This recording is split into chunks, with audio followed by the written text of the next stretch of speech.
Hi, Thrifty Tim here with another uh, Tuesday afternoon with Thrifty Tim. Uh, I haven't got anything new in music over the past week, but okay, I have one viewer out there now, and now I see. But like I said, I haven't picked up any music in the past week, but I did have a busy weekend. See, uh, my wife and I, or my wife, my son and my son's girlfriend and I went to Des Moines to see my mom on this Saturday. This is the first time I saw her in 4 years. That she had COVID-19 last year, but she's a survivor. And then, uh, oh, here we go. Hi, James. Hello, hello. How you doing? Okay, better than I was yesterday. Well, that's good. I just had my shower. I'm all set to go. Yeah, see, I had a rough weekend, you could say, this week, or a long weekend Uh, uh, because like Saturday morning we got up. My son was the driver. He wanted to get on the road by 5 oh yeah. because we went to Des Moines, which is like a 4.5 hour drive. Went there to see my mom, who uh, which I hadn't seen for around 4 years, and she had COVID last year, Can but you she uh, can survived you it. uh, pull our cameras out a bit because I feel claustrophobic like this. Well, there's only this. There we go. Yeah, that's good. Okay, That's perfect. That's better for me. My mom found out some information online for you about what's that? migraines. My mom found out some information for you about migraines, so she wrote this down for me to tell you. Eating dark green leafy vegetables cure for migraines. I eat salads at times, so Well, that's good. usually have baby spinach on them instead of lettuce. Ooh, I love spinach. I'm gonna text Jorgen and tell him that we're live. Hold on. Where's Jorgen? Okay, I found him. Yeah, but we went to Des Moines Saturday morning. Saw my mom, Mm-hmm. and that was nice being able to see her. Like I said, it's been around 4 years since we last saw her,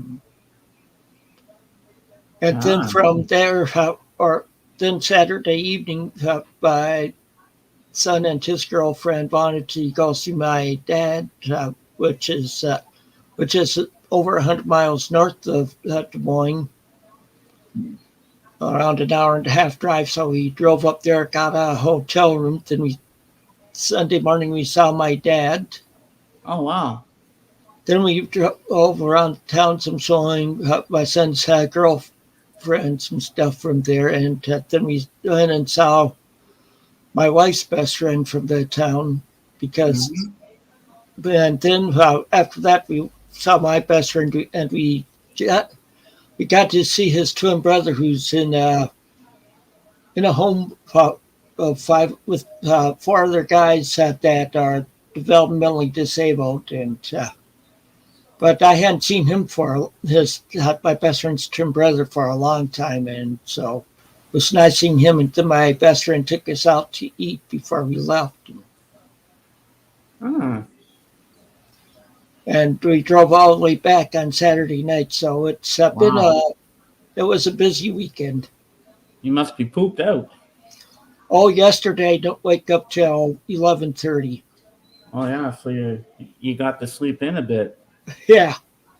It's always good to have a little nappy. So I have some stuff to show you that I got, and funny, I got mail on a Sunday Okay. from Mr. Beckham and Nick's Vinyl Buddy. I don't know if you know them. They come to Rachel's stream. I'll show you what I got. I got them over here. Yeah, it is. Ooh, it's heavy. This book is so heavy. All right. Make the big. So the first thing I got, this came all the way from England. This magazine called Mojo, music magazine. It's all about the Beatles Get Back. And Okay. inside, what you get is you get an art piece for free, a little gift. You get this. So that's a scene from the new Get Back movie, the documentary by Peter Jackson, which I watched on Disney Plus. Was fantastic, by the way, and I recommend that you see it. And then you also get, um, with each purchase you get of these magazines in England, you get there's always a CD that comes with it. So it came with this one, and it's Mojo presents 15 customized Beatles covers. So you get on here the Black Keys singing She Said, She Said vinyl version, Richard Thompson, It Won't Be Long, James Booker, Eleanor Rigby, Judy Collins, Golden Slumbers, Damon and Naomi, While My Guitar Gently Weeps, Tackhead, Don't Let Me Down, Betty Lavette, The Word, Swamp Dog, Lady Madonna, P.P. Arnold, Eleanor Rigby, Jim James, Long, Long, Long, World Party, Cry Baby Cry, Melvin's I Want to Hold Your Hand, The 13th Floor Elevator's The Word, She and Him, I Should Have Known Better, and last but not least, Joshua Redman, Let It Be. So this is a really nice magazine, which I'm not going to take out of the thing because I got to show you the other thing now. If I can get this thing back in here. Now this thing is freaking heavy. What do you think of that? Okay. John Lennon book. I'd show you pictures inside it, but this book is so heavy I got to put it down, or I get a hernia or something. I'm out of breath just putting that book down. All right, you can bring me down again. Okay. Don't let me down. There we go. So what do you think of that? Yeah, not bad. I heard that the Get Back wasn't the greatest. Oh, don't listen to what you've heard. A lot of people it's gone viral all over the vinyl community. Me, Mr. Nail loves it. Matthew Street loves it. I loved it. A lot of people thought it was fantastic. You get to see a lot of things were really cut in the original Let It Be movie, but this one goes even one step further. You get to see stuff that the other thing never showed, and they showed a full rooftop concert in its entirety. And you get to see little like different cameras and a widescreen thing, kind of like Woodstock. You get to see like a view from the street from another rooftop, and you get to see all the people's reactions to what's going on the roof when the cops come, and how they had a camera hidden in the reception booth, and the receptionist's name was Debbie. When the chief of police showed up, because the other two cops were already on the roof, and she said, "Oh, can I go up to the roof? I'm sorry, you can't go up there. There's a weight issue going on because there was too many people up there already." And it was so good. I was like my jaw hit the floor. It was the most amazing. I thought it was better than Let It Be, and I highly recommend you watch it. Tim, you will not be disappointed. Yeah, I might watch it. I did finish watching Loki this past weekend. Oh, I finished that months ago. Yeah, I just stopped but I saw the first two episodes of Hawkeye also. Yeah, I watched that too. Tomorrow's the next episode. Yeah, and I also watch Song Ching. Oh yeah, that was a great movie, Shang-Chi and the Yeah, Legend of Song the Chi. Ten Yeah, I Rings. watched that too. And Did you watch to the end credits? Because there's another scene at the very end. yeah, did see it. Yeah, because that happens with all Marvel movies. I wonder Yeah. I'm surprised we haven't heard from Calvin yet. I wonder if he's going to show up. Well, I know because I texted Jorgen he's eating and he's going to join us right after. But I hope Okay.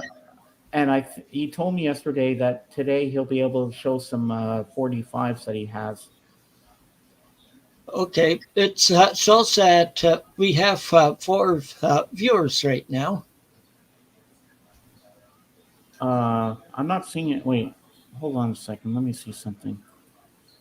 No, it's only you and me. We're the only two here. Now, what I'm seeing, it's showing that there's 4 viewers. Oh, maybe they're just lurking. Hey, lurkers, talk to us. We're doing a music stream here. Come and chat about music with us. That's what we're here for. Come on, people. Get with the program.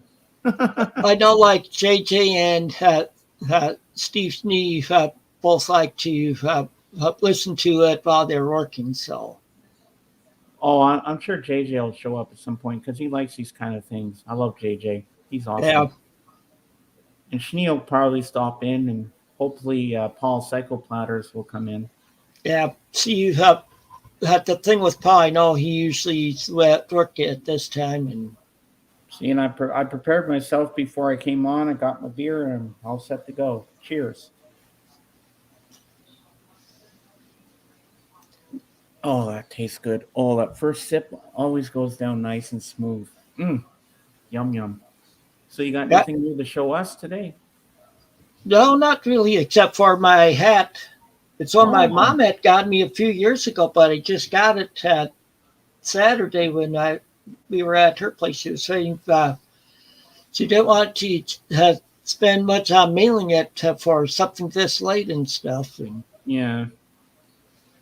Oh, I like it. Operation Desert Storm. That was 1991, wasn't it? Yeah. I remember that. Yeah, when the war broke out. Was that Saddam Hussein or something?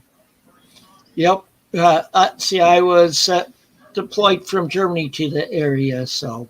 Oh, I'm going to text. I forgot I have Instagram. I forgot I have him on Instagram. I'm going to text Calvin. Yeah, now it shows where you have 5 viewers. Yeah. Oh, here's JJ. Hi, JJ. Hey, JJ. What'd I do? All right, there we go. For some reason,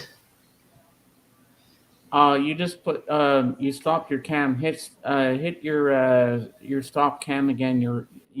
Your thing will come on. Now you just made me big. Uh-oh. What happened? I think he just cut himself from the screen. Come on. Hold on, we're having a technical difficulty here, Calvin.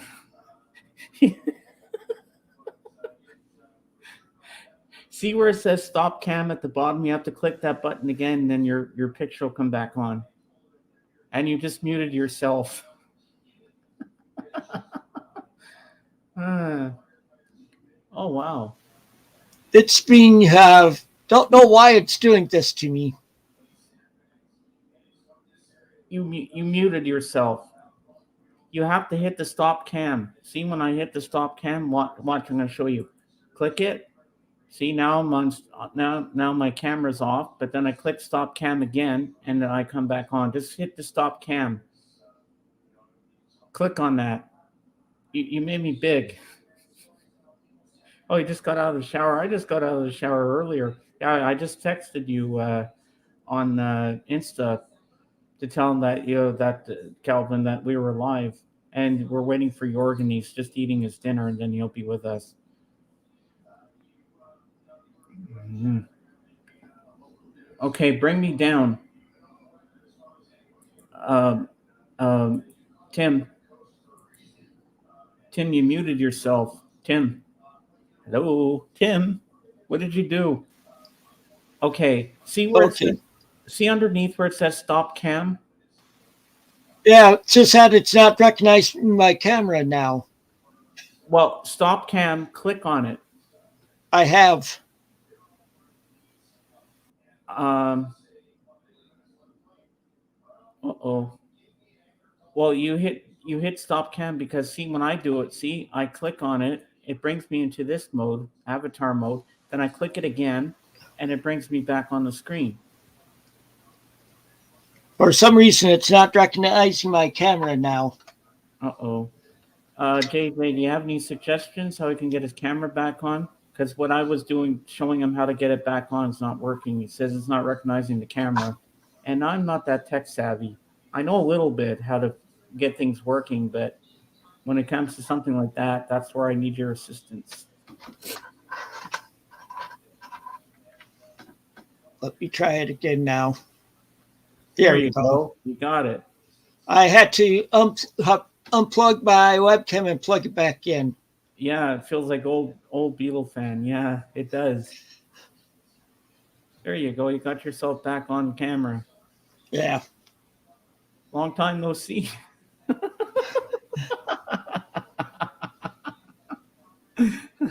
Oh, Calvin just got out of the shower, huh? No, JJ, I didn't get anything for Record Store Day. We don't like to go out on Black Friday, so. And your camera looks a little different now because your head was lower. Oh, because you're not sitting back. That's why. Right, because I'm having to go forward some just to forward the messages. Ah, okay. All right. Yeah, it does feel like old Beatle fan. Yeah, trouble. But you know what, JJ? He actually figured out how to do the StreamYard yesterday. It was only on for a couple of minutes, and then he just went poof. Because tomorrow he pulls the trigger on the thing. Hi, Jorgen. Hey, Jorgen. Hi. How are you doing today?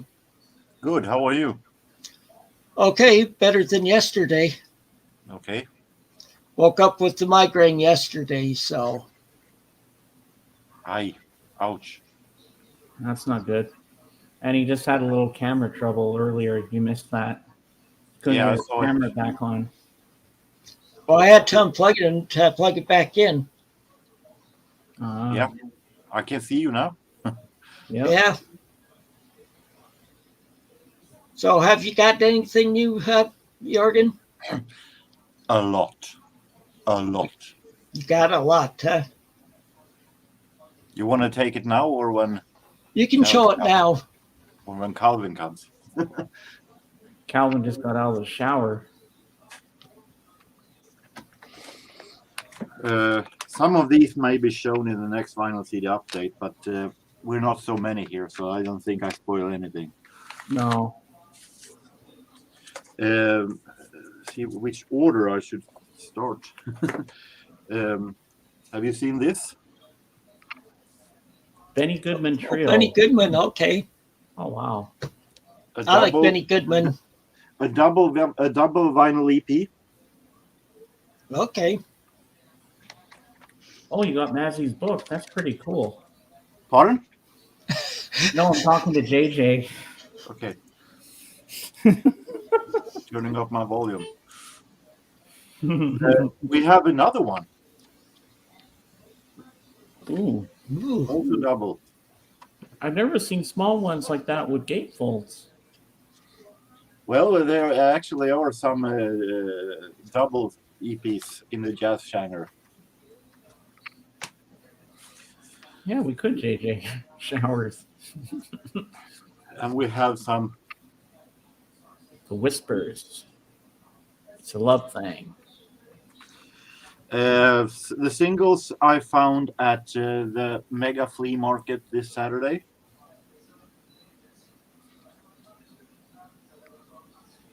If it's all right with you, baby, the Corgis. The Corgis. I never heard of that before. The Corgis is the 80s band with the ballad hit Everybody's Gotta Learn Sometimes. Ah. And it's a really, really great album, Dumb Waitress, synth pop style. Sarah Vaughan, I know her. Yeah. I've heard her before. Yeah. Never Wrong.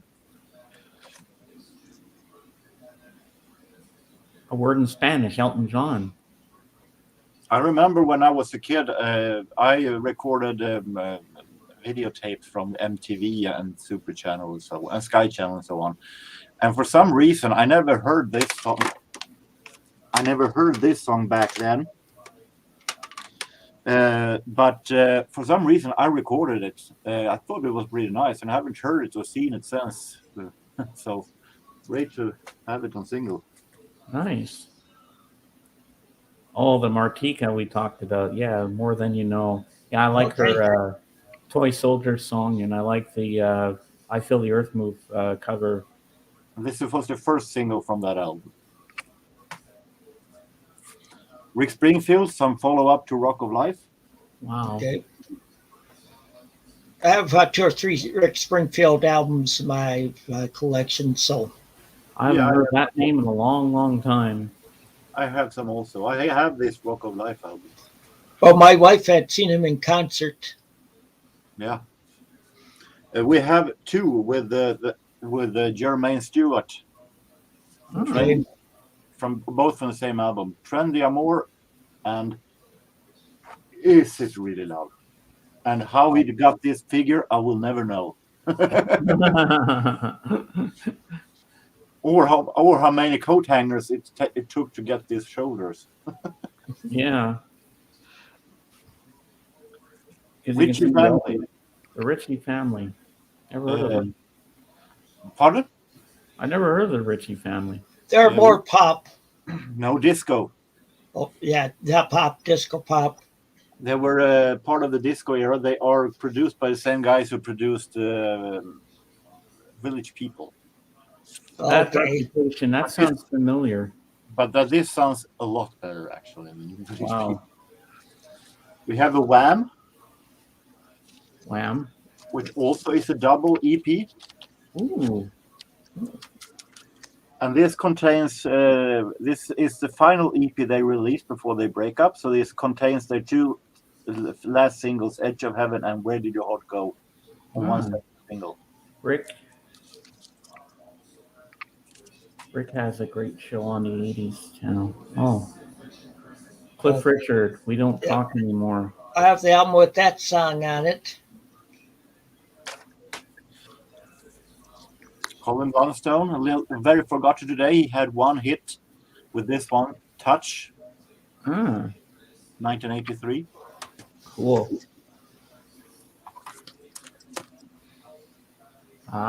In the air tonight.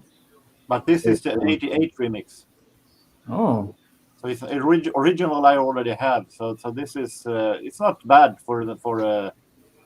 it's not that bad for a remix version actually. Yeah. That's pretty cool, JJ.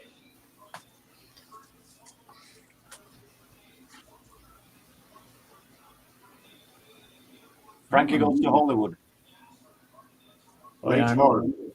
And if you show the gatefold, this is a single, but oh, cool. I like that. That's awesome. Hi, Calvin. Hey, Calvin. Hey. The gang's all here. Papa Pete, Swedish toaster and dance artist from the 90s.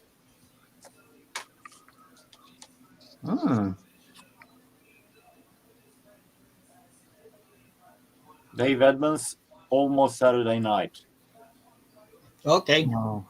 I like his version of that. I have the album with it on. I definitely don't like Creedence Clearwater Revival, but this song is good with Dave Edmunds.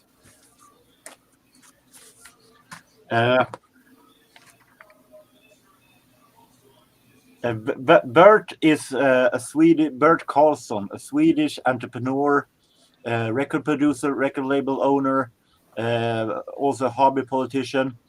And he decided to make a cover of a Israeli Eurovision Song Contest entry.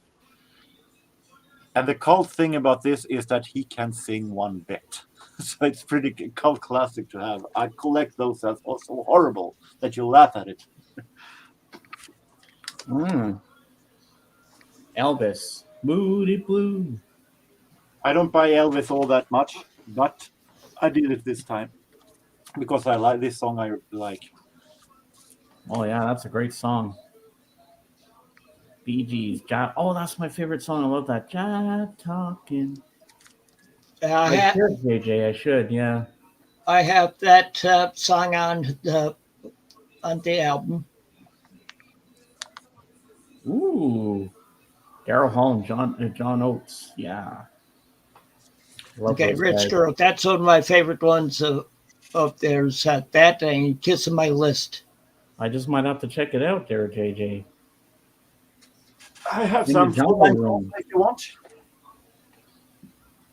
Okay, are you done? Oh, we got albums now. okay. Well, that's what we're here for, the show and tell music. All right, we're ready. Make them big so we can see them.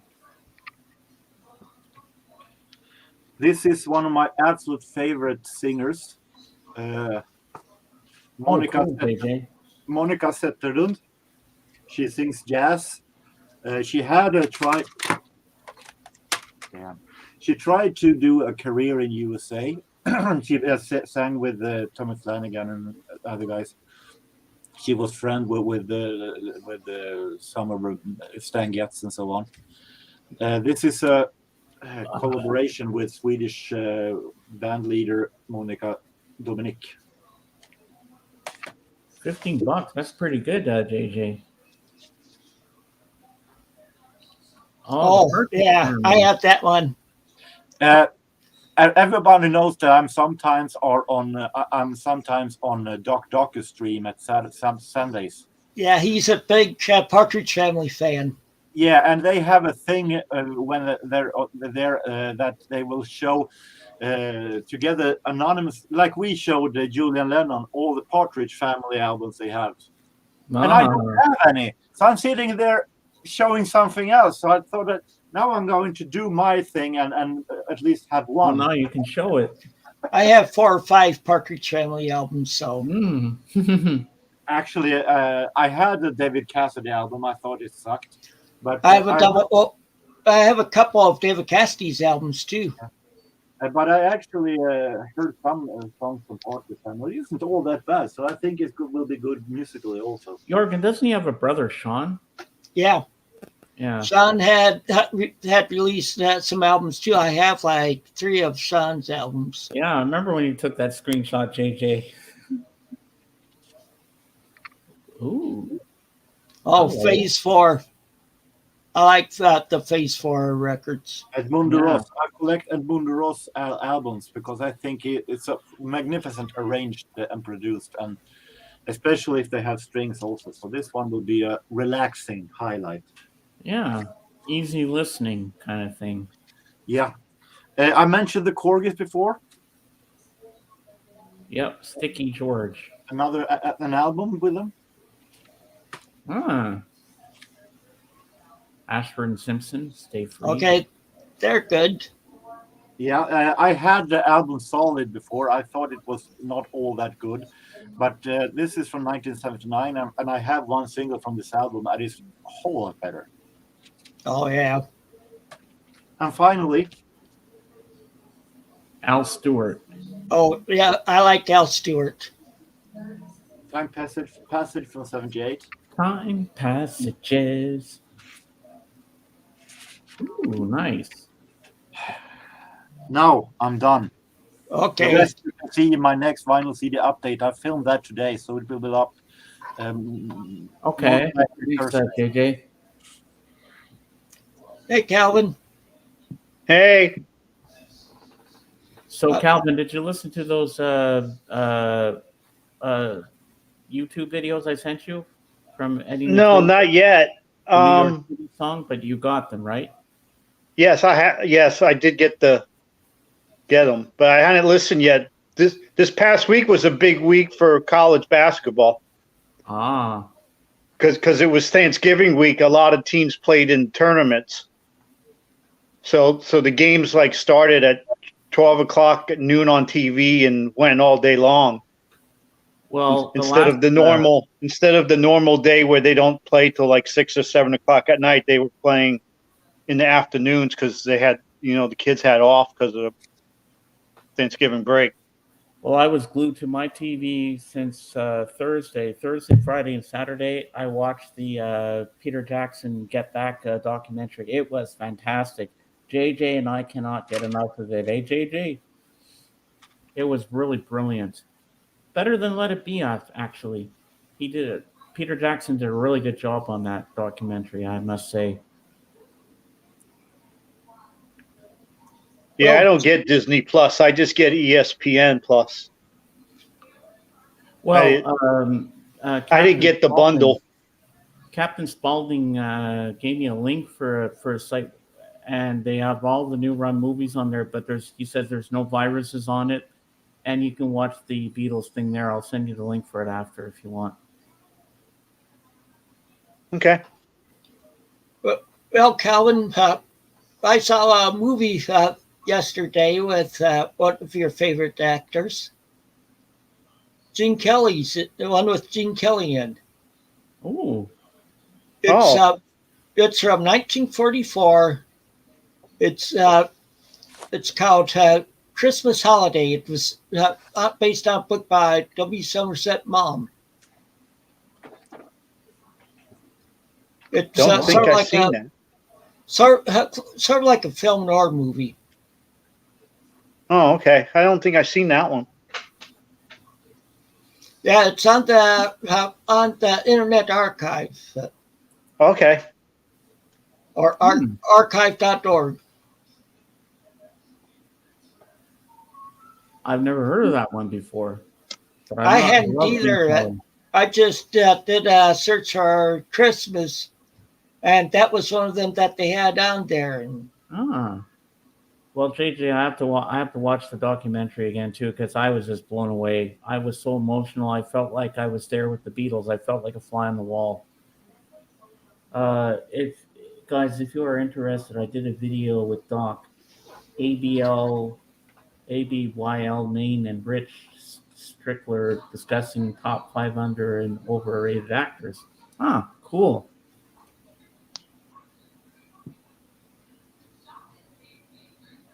You'll never guess my number one overrated. Oh, I'll have to check that out still. Clint Eastwood. That's my number one overrated, Clint Eastwood. I love Clint. Patrick Swayze is my. Well, with me, it's Jack Nicholson. Apparently, in real life, he's really weird like that. Like the characters he plays, he's kind of strange. Hopefully, it's more Yes, like. I've seen a little bit of that video. Someone had on overrated. Someone had what's his name? Johnny Depp. Let's just hope that he's more of a cuckoo-ness than the Shining in private life. Yeah.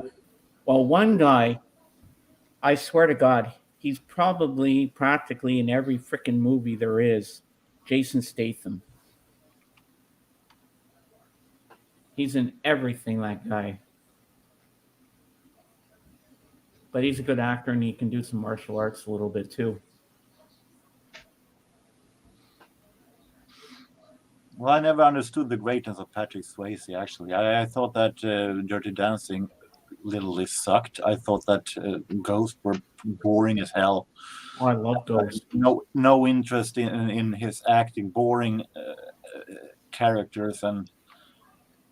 But actually, Patrick Swayze is an actual ballroom dancer. Well, he was at the time when he was alive. Yeah. With his wife. You didn't like the movie where we got invaded by the Russians? Red Dawn. I love that movie. What was the name of that movie? Red Dawn. Red Dawn. There you go. Yeah, you didn't like that one, Jurgen? Never seen it. Oh. Woody Allen. Wow, I would have never guessed that, JJ. Yeah, he's hard to get into, Woody Allen. I find too. Yeah, you're right. Yeah, sometimes his humor is hard to get. I agree with the JJ. I also tried, but I never understood the humor. I was sitting and shrugging my shoulders, so I agree. But Rob the Waxed and Rachel seem to like Woody Allen films. But well, you can. I just never saw what Woody Allen could bring to a movie, you know, and like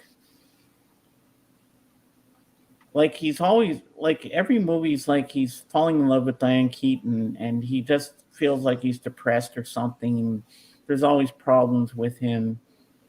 And my friend Jerry Leonidas, who was Greek, years ago, he told me that Woody Allen would make his screenplays over when he used to go to he used to see a psychiatrist, and then he'd probably make up movies over his problems that he had in life.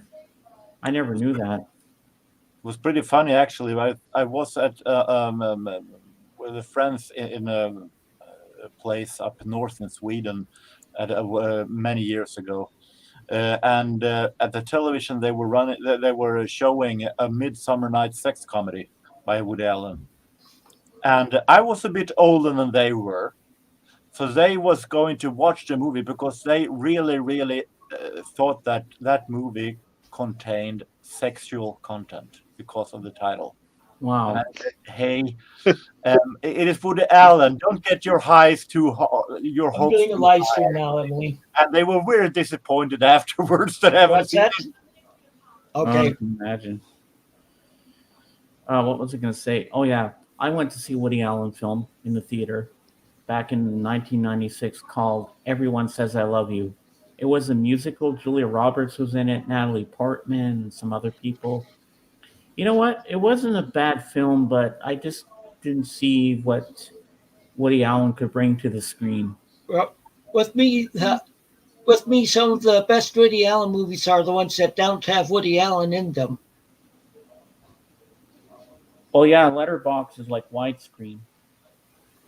From what I understand, Woody Allen is a great jazz clarinetist. Oh yeah, I didn't know that.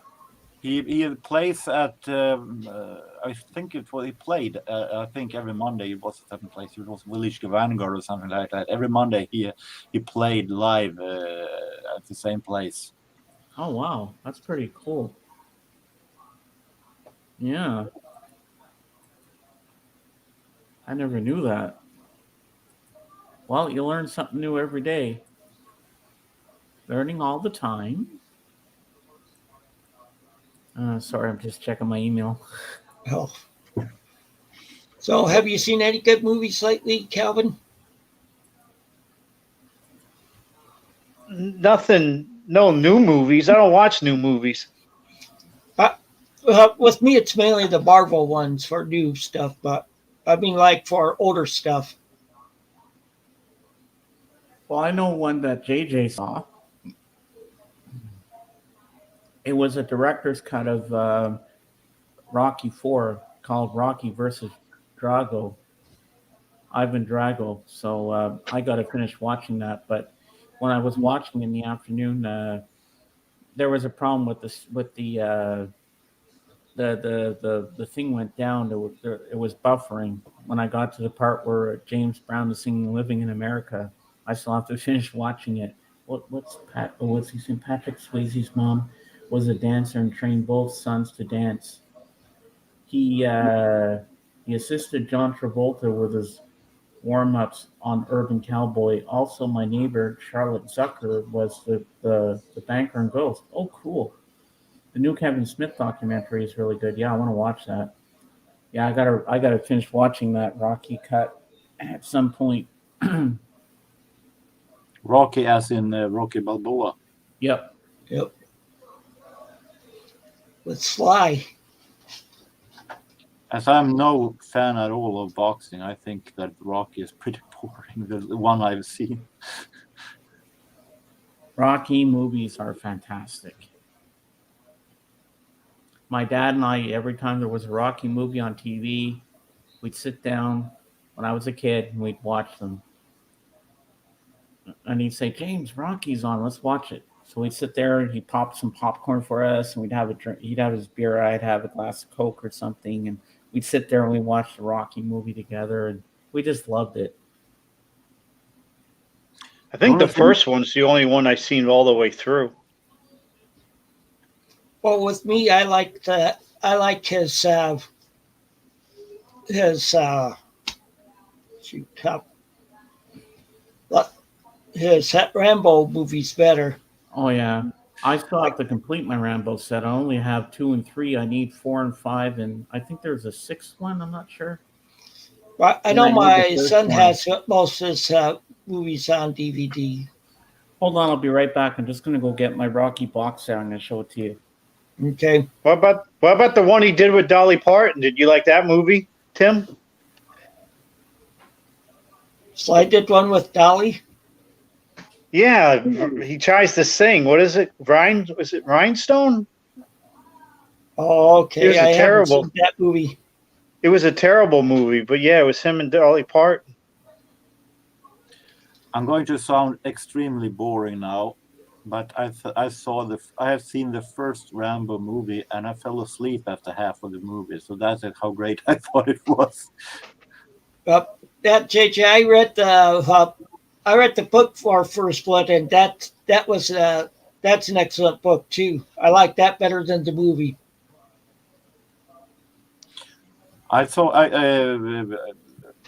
The intro of Rocky 3 is interesting because Hulk Hogan is there. Yeah. He plays the Thunderlips character.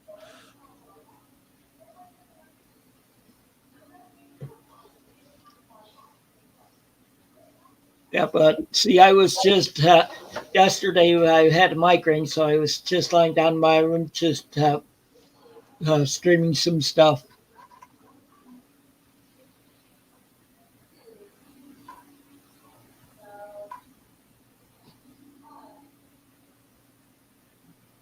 Oh, I got people mowing again.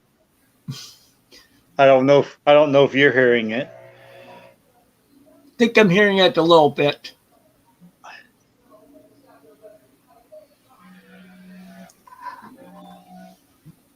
Yeah, but last week I got all caught up with Marvel ones, and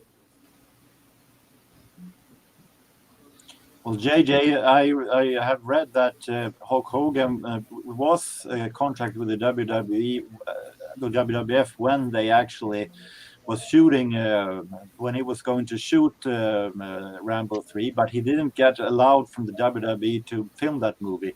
But he did it anyway and got fired. He wasn't as big then as he became. So, but then of course he got rehired again. So,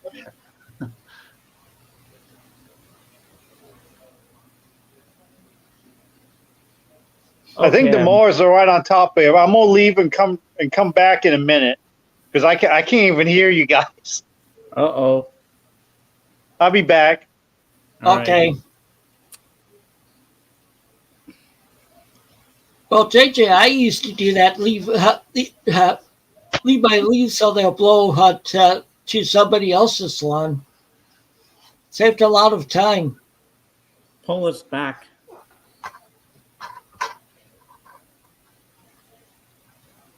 There we go.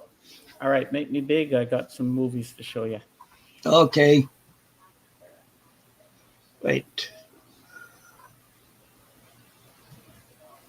All right, you ready? Yeah. Yo,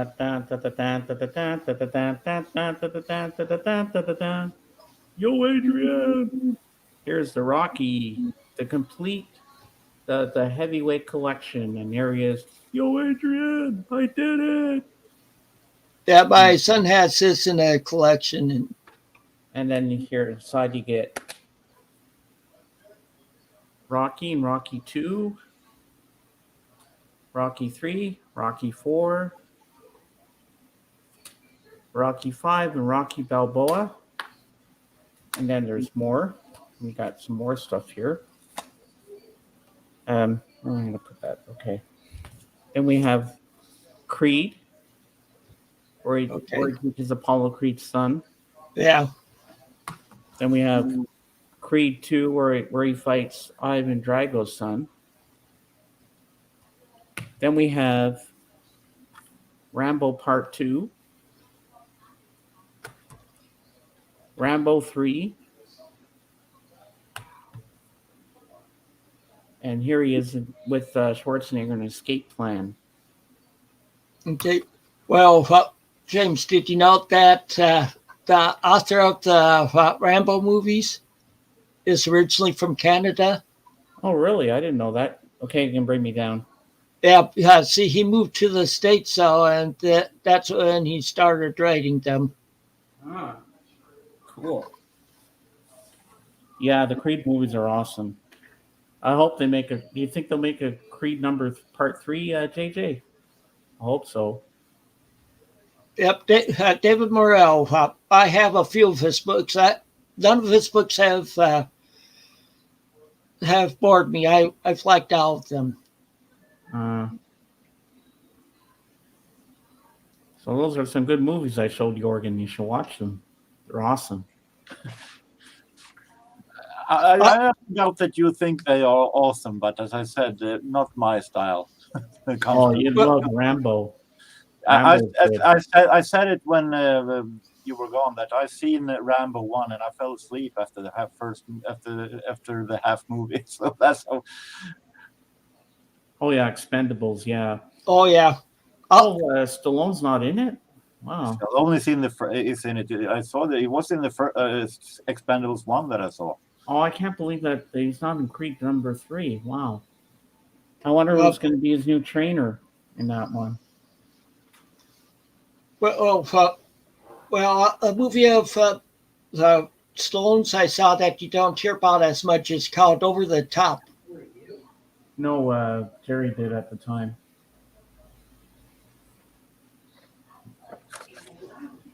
I'm not loud. It's on your head. Yeah, I like his movie Over the Top is he's a truck driver and a professional hand wrestler. Ah. And he's going to a competition to buy himself a new truck. But also he has a son that's in a military academy and for boys, and he goes and picks up his son, and his son goes with him. His son didn't really know him before that, and Yeah, I love them also in Nighthawks with Christopher Walken. yeah. And another one with the famous soccer player Pele, Victory. I think Michael. I haven't seen Victory. Victory's good. It's about a soccer game. Fantastic movie.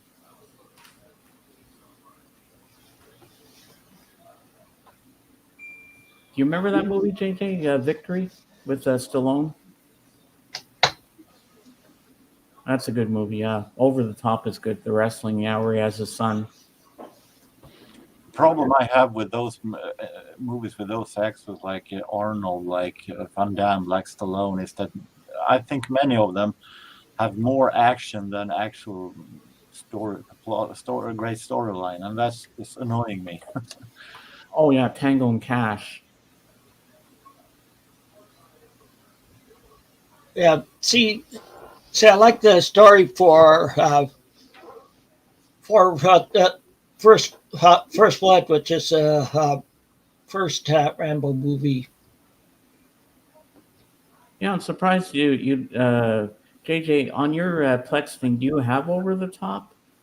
I want to watch that again. And Tango and Cash and also Victory, but I didn't see Victory on there. I love that movie. I want to watch that again. I haven't seen that in years. I remember when I used to go to Boston as a kid with my family, when we used to go on vacation, they'd have HBO and they'd show Victory, and I'd watch. And every time when I was there that one time, I watched it a couple of times when it was on. I love that movie. And when I had a movie channel called First Choice, they had Victory on there, and I watched it every time it was on. Such a good movie.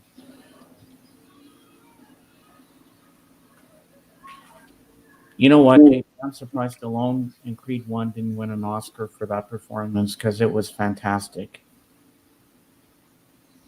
He should have won he should have won Best Actor for that, hands down.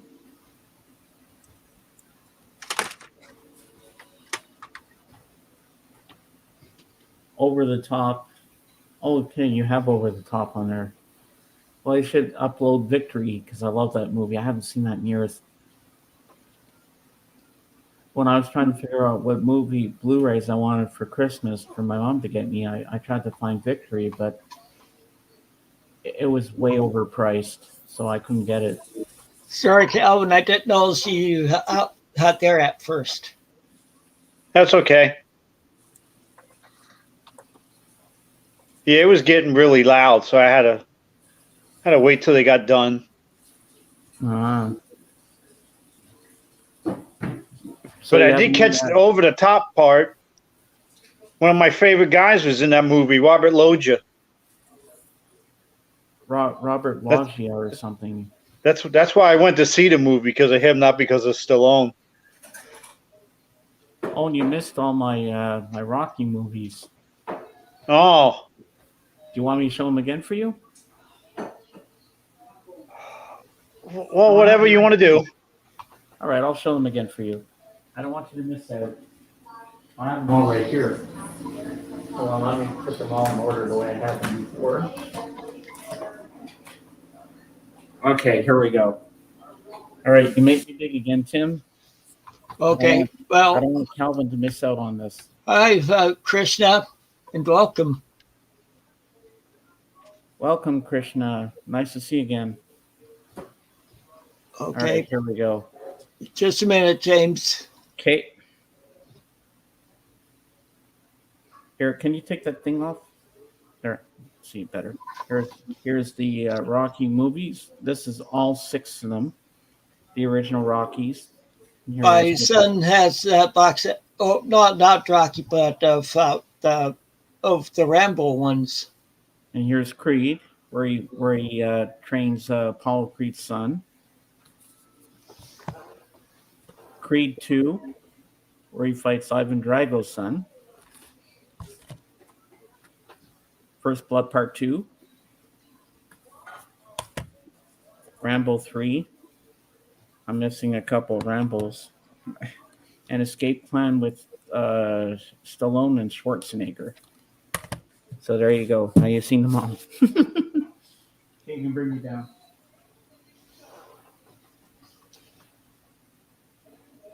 There we go. I made the organ big. Oh, sorry, Jorgen.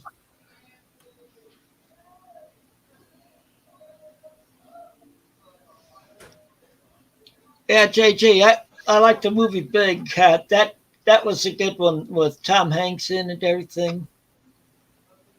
Yeah, I like the scene with in Big where they're on that big piano thing that was on the floor. Yeah, the keyboard on the floor where they could just jump on them. Big is a movie that I feel like I should be watching one of these days but it hasn't been happening. Yeah, it's hilarious, Jorgen. I think you'd like it. You would, and when Tom Hanks eats a little baby corn, it's like he's eating corn. So, Calvin, you have anything new to show us? Any new records? I got just a few. Well, about 2, and then I have one. I want to show Tim to continue with my series of trying to increase Tim's knowledge of music. Oops, I did the wrong one again. That's okay. Oh.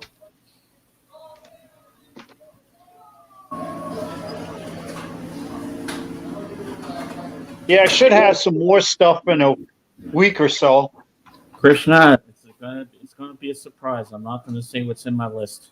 You just have to find because Record Crate just invoiced me for some stuff I got, and then he had some leftover stuff from Record Store Day that he put on sale Sunday. So I ended up getting the Big Brother and the Holding Company live at Monterey. So I should be getting that soon. And then I saw that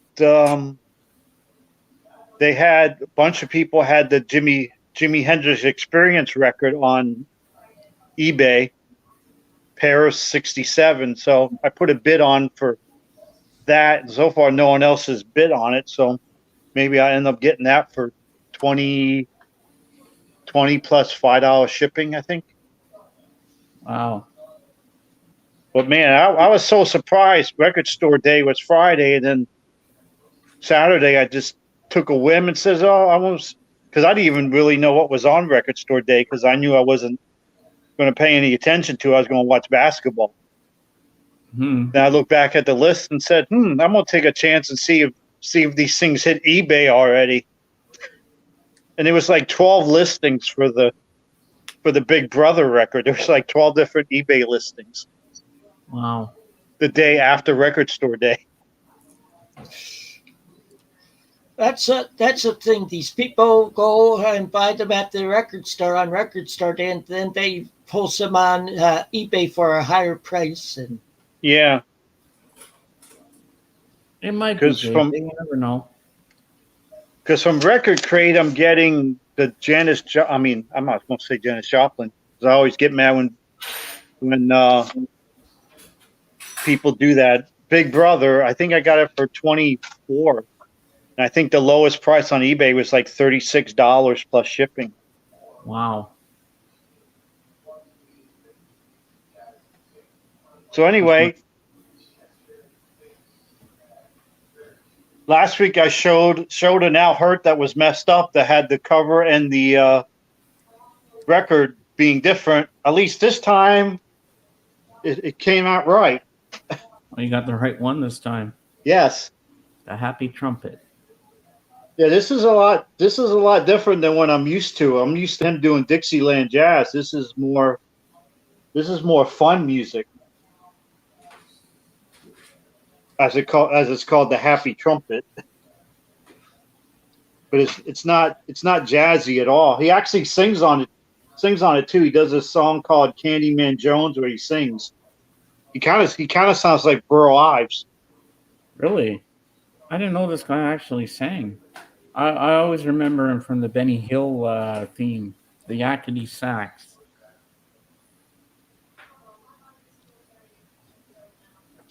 Oh, that's cool, JJ.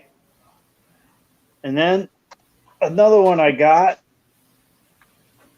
This is when I got carried away because I looked at the front cover and said, "Oh wow, look at all these big band artists on this record."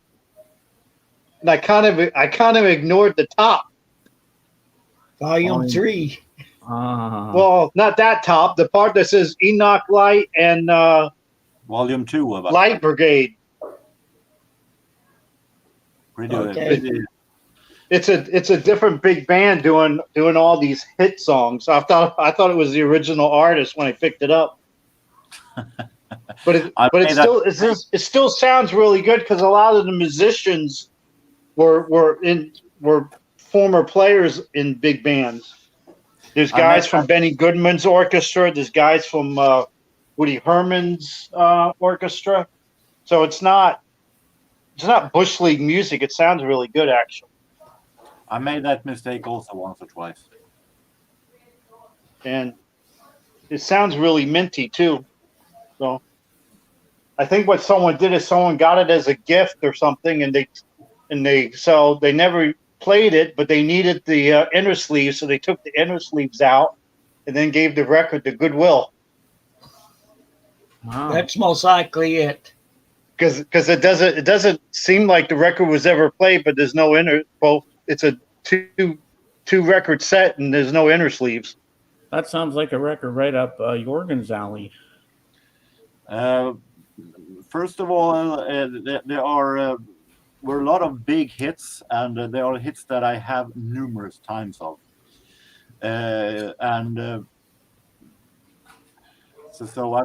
maybe it definitely could also be good that it isn't original ones, because the original ones are very overplayed. So it's fun to have another arrangement of it. So it might be good still. Yeah. Calvin, what label is that record on? The Big Band? Yeah. Hold on. I don't know. Hold on.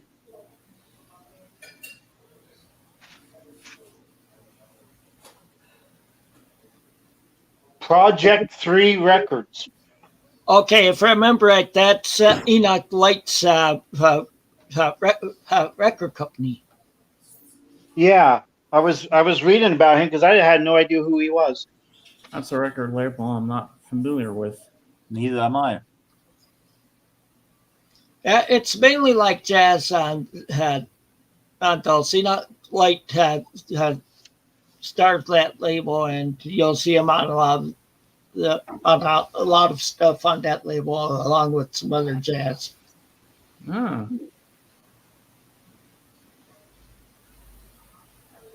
Okay, and this one's for Tim. I don't know if you ever heard of this band.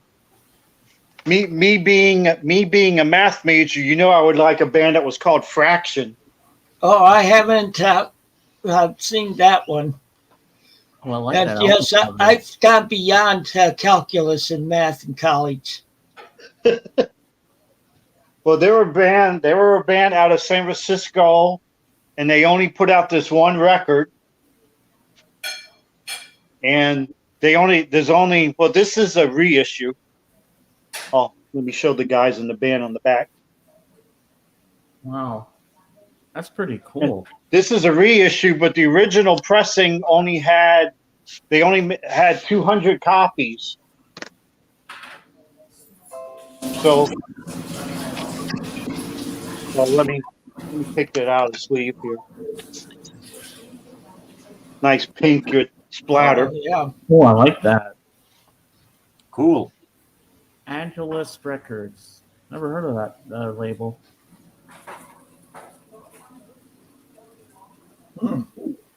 Wow. Yeah, I haven't heard of them, so. And so anyway, the originals are very pricey. I think the highest I've seen on Discogs is someone sold one for $6,000. $6,000? Did somebody But actually pay? That's the original pressing that only had 200 copies. That's not the one I have. I have a reissue. How much did you pay for yours? I think about 30. That's not bad. That's better than 6,000.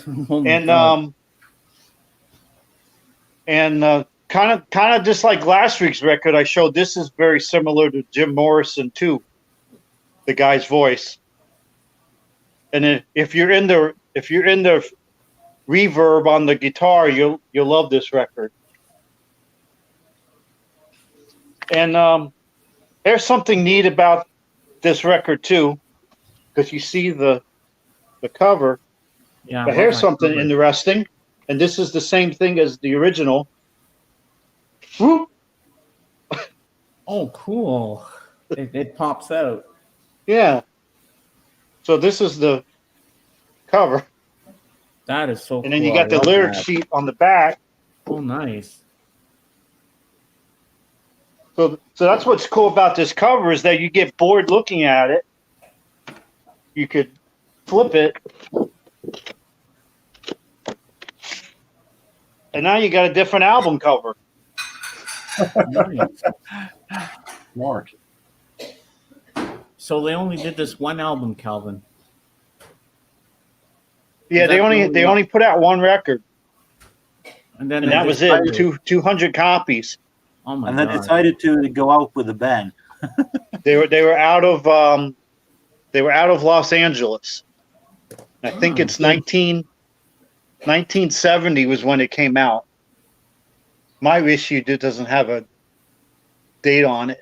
And then they also have a reissue on CD where they actually I don't have the CD, but the CD has like 3 bonus tracks. Oh, Yeah, cool. that what the album cover on that one sort of reminds me of Alan Parsons' project Stereotomy album, because because it has an outer sleeve where one side's red, the other side green or bluish green. Ah. I really love that album cover with the red plastic thing in it. It's really cool. That's really cool. I like that. Cool that you're making one album in your career, and that album has a cover that everyone will remember. I'm responding to one of JJ's comments. He's hoping for Star Wars holidays. Hoping you have the Star Wars holiday special is on the list. Well, That was I'm doing with Danielle, Danny After Dark. I don't know if you know her, but I'm doing a Christmas collab with her on my channel. We're gonna do a live stream. We're gonna do our top 10 Christmas movie countdown. So he's hoping. That's why he's saying he's hoping that'll be on my list. I'm not. Do you have any? Do you have any diehards or Lethal Weapons on your list? Oh God! Well, I don't know if you can really consider Die Hard an actual Christmas movie. I actually don't do it because, as I said on Rachel's stream, it's a difference between when a movie is the plot is that they are doing it in Christmas Eve and a Christmas movie that actually the plot is about Christmas. I wouldn't say that the Die Hard the movie is about Christmas just because it's happening on the Christmas Eve. Yeah, it has to be actually Christmassy movie where there's a tree and there's a family and they're doing their Christmassy stuff, kind of thing. That's what it's going to be about. So I don't think Die Hard would really count or Gremlins because that takes place at Christmas, and even Lethal Weapon, because the whole movie of Lethal Weapon doesn't really revolve around Christmas. Although at the beginning, when that girl jumps off the top of that building, or when they're playing Jingle Bell Rock at the beginning, and then there's no real Christmas stuff in it actually. So I think the thing is that you should have Christmas feeling watching it. Yeah, you want to get that Christmas feeling and Christmas spirit and all that kind of stuff. But so you like stuff like It's a Wonderful Life or Christmas Vacation, White Home Christmas. Alone, White Christmas, Holiday Inn, Miracle on 34th Street, the original. But I hate when they colorize the black and white. I like the black and white. I like the one was it from the 60s or early 70s. I like that one. And my all-time favorite Christmas Carol movie is from 1951 with Alistair Sim. But I hate when I colorize the black and white films. Leave them in black and white. Don't colorize them. I agree. I think ruins it. It looks very, very, very horrible made. Really horrible made. It's like they want to make this generation think, we can do color. We can make it color for you. But it's terrible when they do that.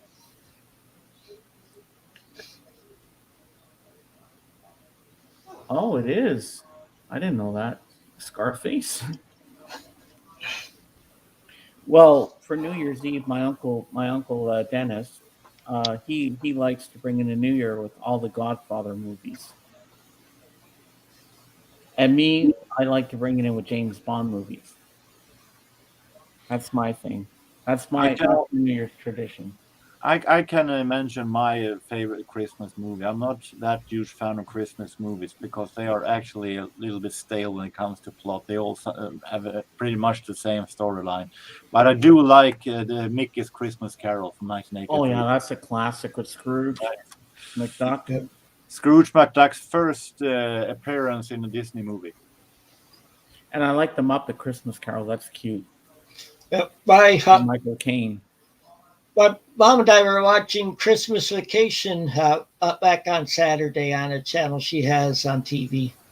Christmas Vacation. Yeah. I like when the grandma comes and she wraps the cat in the box. And then the Jell-O. Oh, yeah, the Jell-O. Uh-huh. Yellow's theme of Jingle Bells. Beautiful, the moon and the sky. And the couple of my favorites are Christmas with the Cranks, or Christmas with the Cranks, I should say, and Jingle All the Way. Oh yeah, Jingle, drop the cookie. Yeah, that's a classic. I love that movie. I also like Home for the Holidays with Holly Hunter. Okay. There's a lot of great movies in Home And Alone. on these streaming channels, you can find so many Christmas movies and stuff anymore that. The question is Home Alone count as a Christmas movie? It does. Okay. I love Home Alone. Because the family goes away for a vacation to. Yeah, that I know, but Oh yeah, JJ, I storyline gotta is watch more that. I about love the Muppets with that John Denver, and I gotta finish watching the Pee Wee Herman Christmas special on. Oh yeah, on that's a Netflix. good one, JJ. I love Pee Wee Herman, but you know what I watched on Disney Plus the other night, JJ? I watched the Muppets Christmas Letters to Santa Claus, where Uma Thurman was that lady that kept popping up everywhere. Well, I'll have to check that one out. And the Swedish chef brought the turkey and all the trimmings, but he didn't screw it up this time. He was good, but he had a real turkey with him as well. Well, a puppet of a turkey anyway, a Muppet turkey. Do you like the Muppets, Kelvin?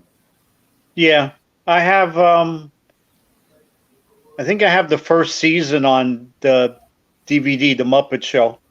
Yeah, I love the Muppet Show. Yeah, my favorite character on it has always been Animal. Oh, I love Animal. I love in the Muppet movie when Animal eats those pills that Dr. Bunsen Honeydew made. He was giant. He comes up through the roof. He's like, yeah. I'd love to know how they did that. Because apparently they made a big giant animal head, but to this very day, we don't know where that animal head wound up. I looked it up all over the internet, but there's no information about it. I'd love to know what they did with that. That would be cool to have that thing. Put that big animal head in your backyard. Yeah, Animal's in that commercial now. What is Yeah. it, Geico? Is it Geico? Yeah, it's Geico. Broke ass King show. It's so funny. Yeah, I've never we heard got of that we one got an before, animal JJ. in the basement. Oh, Yeah. the attic. Oh, attic. Yeah. I wish they'd make one of the Swedish Chef. The Swedish Chef Christmas special. Scooby birthday Christmas. I'm gonna make the turkey. I would imagine that there's too little words in that movie. He isn't good at speaking. You don't hear what he says. Well, we'd have subtitles working. For what? Nobody knows what he says in English or Swedish. Well, it would be funny. But it's not really Swedish either. It's just No. gobbledygook. No, he's not Swedish at all. Because I think I read online that people think it's more. Is it Norwegian? Well, I've heard. I mean, not that he's speaking Norwegian, but the way he talks is more Norwegian than it is Swedish. No, I it's think. not. It's not Norwegian either. It's made up. Oh yeah, it's made up. But I'm saying the way that he spoke was.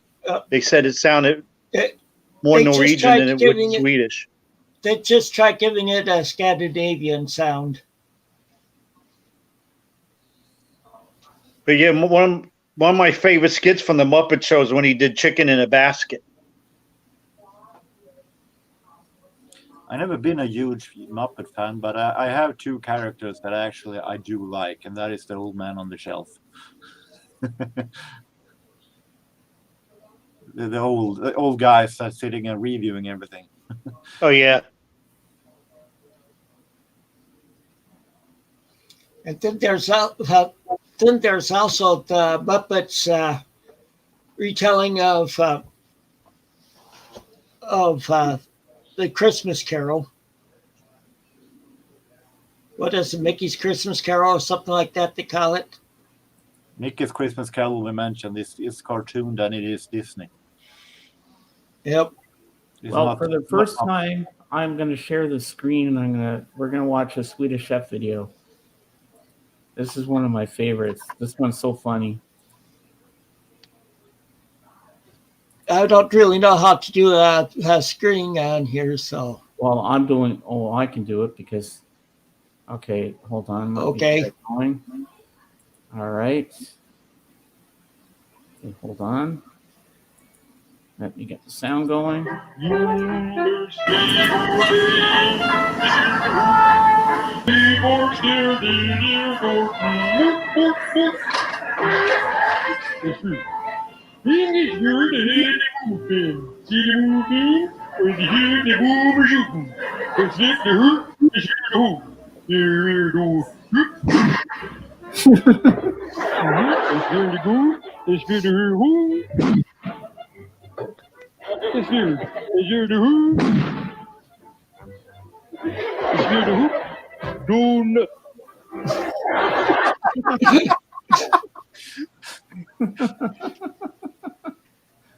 I love that. It's so And that funny. one, folks, is how you make a donut if you want to go to jail.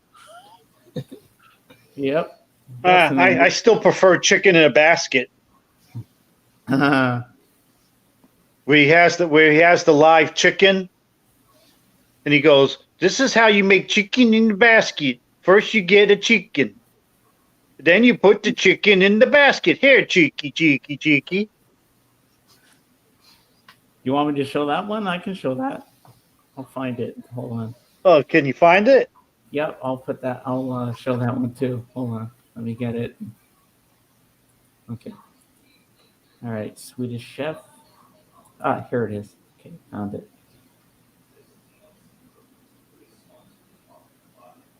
All right, hold on.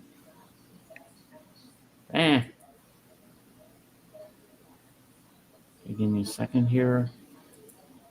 All right, shared screen. Here we go. The suspense is killing me. Hold on. It's coming. It's coming.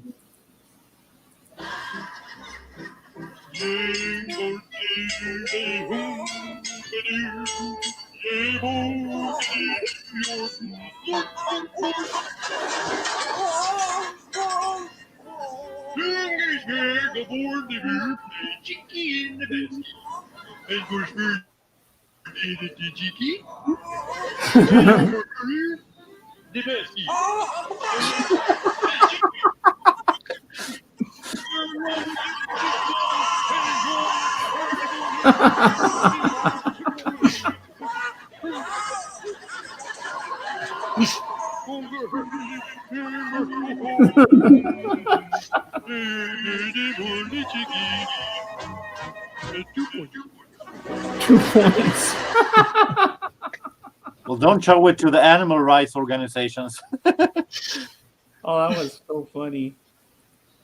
I like that. Chicken in the basket. That's a good one, Calvin. I remember that one now. Oh, you want me to show that one, JJ? Okay, I'll put that one on. Hold on.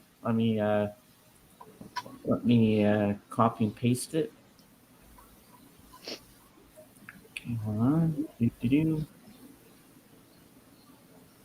All right, hold on. Boom. The Canadian chef.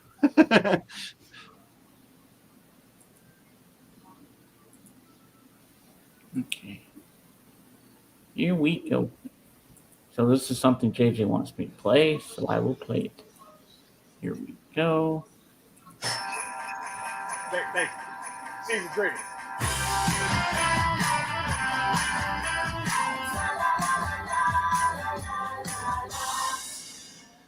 Hey, fella. Hey, man. You want to carol with us today? Carol? We want to pay you a little bit of money if you sing some Christmas carols. How much money are you talking about? We're talking about $20 a carol. You're gonna have to go up and surprise, or dare I say, scare people with a carol. There you go, Pip. There you go. Look at the guy who's like shaved head bald. Sit next to him and give him a carol. Ain't gonna be a silent night, you know what I mean? Do deck the halls. There's no other bound of howling. The season to be jolly. Good job, you did it, 20 bucks. Looked like he was about to get your hall decked. She's gonna freak out. There's no hall with boughs of holly. Get up on this dude right here. There's no hall with boughs of holly.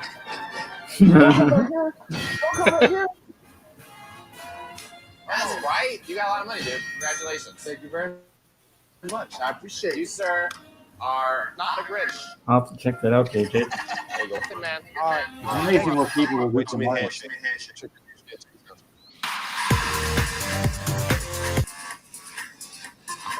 That was pretty cool. Interesting what people will do for money. I know, right? Giving people heart attacks. I assume that lady with the cartoon face, we didn't want to show her face in the camera. I still liked MTV better when they showed videos. Same here. I agree. When they actually showed TV or music, I mean, when they actually had music on there. Now they don't show any of that anymore. They just show all these weird TV shows. Yeah, out these reality shows. Well, And why some is of it them are called cool. MTV still? Shouldn't be changing. I wish the- MTV Classic would do a better version of 120 minutes. They do a version of it on Sunday nights, but it's the same videos week after week after week. It's the same ones. It's like a commercial radio station on television. Because it was so funny. I was watching Sunday just to see if they would have something different, and it was one video that I see all the time, and then I was saying to myself, "Oh, I bet Instant Karma by Radiohead's coming up next." And you know what was next? Instant Karma. Instant Karma by Radiohead. Oh my god! I just started laughing. I was all by myself, and I was just laughing hysterically because I said, "Oh yeah, they're going to be doing Karma Police next," and after the next one. That's a cool video, though, but I don't need to see it every week. Yeah. But I still wonder who's driving the car. I never figure out who's driving that car. Yeah, I'm In the gonna video? have to check that out, JJ. That show was pretty funny. I stay out of that video because I think the song puts me to sleep. You don't like Karma Police? For God's sake, it sounds like it's taking two bottles of Valium before it went into the studio. Wow. Oh, I like that song. Karma Police. Is that the John Lennon song "Instant Karma" you're talking about, Calvin? No, it's Radiohead. Oh. The song starts with him saying Karma Police, and then I don't know what the rest of it is. But the beginning is Karma Police, and it's a video where he's in the car and he's like chasing down a guy, and then the guy turns around and then the car stops, and then the guy notices the car is leaking oil, so then he has like a lighter in his pocket. So then he lights the oil on fire, and then the car catches on fire. And the whole time, the guy from the lead singer from Radiohead's in the back seat. But by the end of the video, there's no one in the car. Once it catches on fire, he disappears. Ouch.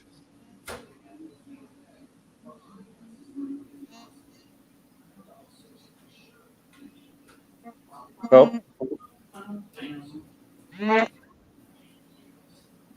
All right, I'm back. Had to put the blinds down because the sun's shining in here so much. It's blinding me. See, you can see the sun coming through the side. Now, what happened to Calvin? I don't know. He Well, just if I dropped move- out. If I move the camera, you might see the moon coming in from the side.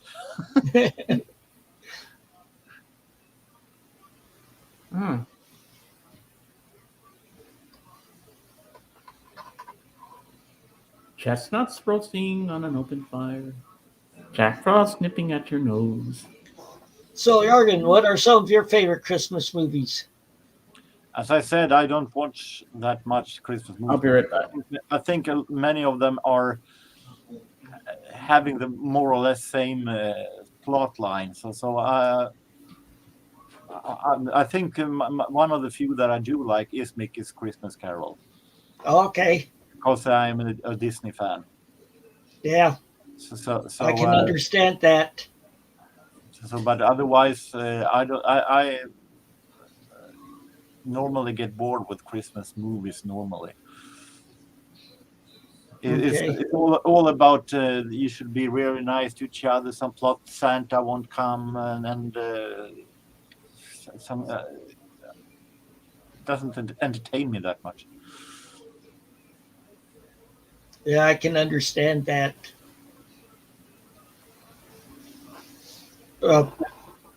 With me, I like some of my favorites are some of these old ones, like It's a Wonderful Life. Okay, never heard of. Okay, that one's a classic where a guy, it's Christmas time, and the main guy in it, played by Jimmy Stewart, said, "I wish I wasn't been born at all." And they show him what it would be like if he had been born throughout the movie, and then he decides he wants to be alive. So it's a pretty good movie. It shows different stuff from his past, but he's not there to prevent stuff from happening. And Great. then I do like the White Christmas and Holiday, and I just like listening to Bing Crosby sing. I never seen White Christmas, but I do know that is it really actually a Christmas movie, White Christmas, because it isn't Christmas where they are. I'm totally wrong. Yeah, it's Christmas time during it. It takes place in Vermont or New Hampshire, and somewhere like that. And that it just hadn't snowed yet there, and then on Christmas Eve it snows. Okay. Because I actually thought that the song was happening in somewhere in Caribbean islands or something like that. Or California. Or California.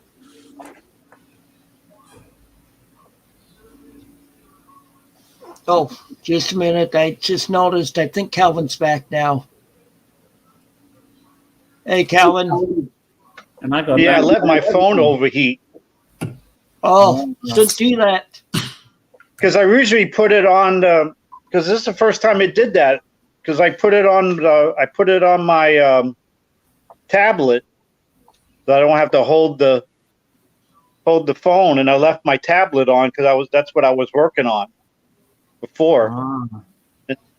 And I guess because the tablet was on, it heated up the back of my phone. Okay. But it's okay now. I turned the tablet off and my phone's cooled down.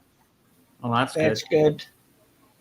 Because he just kind of disappeared on us. I was like, what happened to him? Yeah, because it says, because it had some message on. Oh, see, it's still, my phone is still overheating. Because it says it's going to close in 20 seconds. Ah. But it should be all right. Oh, I hope so.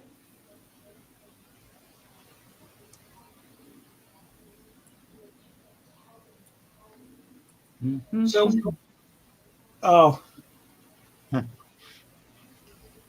I was wondering, JJ, I was going to ask where your wife works. My wife works at a nursing home, so she's an activity aide there, but she does about everything.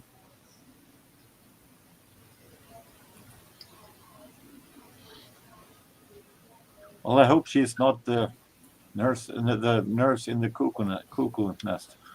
The movie.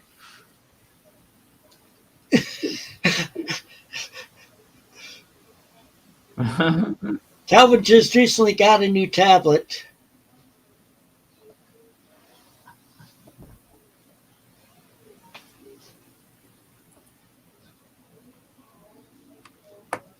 Okay.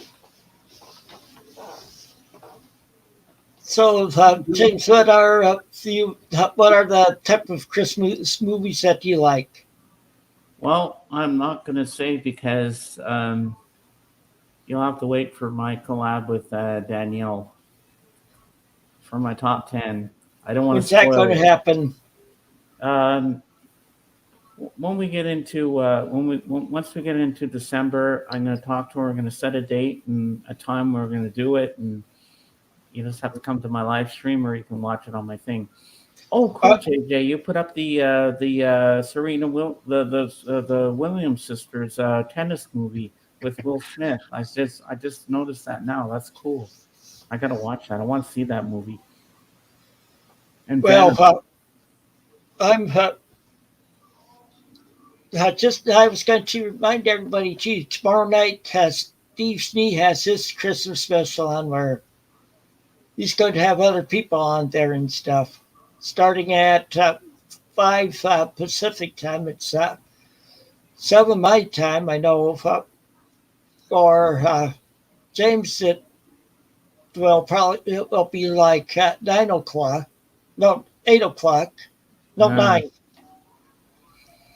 But he's not going to take that one down. He's going to leave it up on his his channel. Yeah. Well, on JJ's Plex thing, which he shares with me, he's got this Christmas thing called Christmas Office Party. And he's got all these old specials from MTV, all the old sitcoms from the 70s and 80s, all the Christmas specials like Rudolph the Red-Nosed Reindeer, Frosty the Snowman, all those classic things. He's got Pee-wee's Playhouse, and yeah, he's going to tell you right there. Dean Martin. Oh, yeah. Andy Williams, Pac-Man, Gumby. Yeah, there's so many things, and I don't know where to start, JJ, in there. There's so many cool things to watch. I still have to watch The Grinch, because you have The Grinch Who Stole Christmas, my favorite one, the original one from 1966. That's my favorite. And he's got all the Charlie Brown Christmas specials in there and everything. He's even got Mickey's Christmas Carol in there, Jorgen. He's got some other Christmas Mickey ones in there that you would enjoy. Yeah, there are some Christmas specials with Disney. I also think that Garfield's Christmas special is good also. Good afternoon, George. Hi, George. How are you today? JJ wants to come into us. Oh. He wants a link. Yeah. There it is, JJ. JJ is visiting us. Yep. He's making an appearance today. Yay. We got JJ on the screen with us. Nice. Hey, George. How you doing? Oh, and Calvin's back too. Calvin's back. Trying it again. Let's hope it doesn't go out on you, Calvin. Great, I got so excited. Hi, Calvin. Hey, JJ. Hey, Calvin. Hey, I know that guy. Jorgen. Hello. Sir James Winston Ono, the Lady White Lennon III, and Mr. Thrifty Tim, my neighbor to the south. How you guys doing? Okay, how are you doing today? Great. Someone has YouTube on. What? Someone has YouTube on. I do. I'm sorry. Da. Yeah. Is it me? Yeah, we're getting an echo. It's not me. Hold on. We'll have a very interesting conversation if we keep this. No, did it go away yet? Damn. Well, it's still coming back with an echo. I've exited out of every window.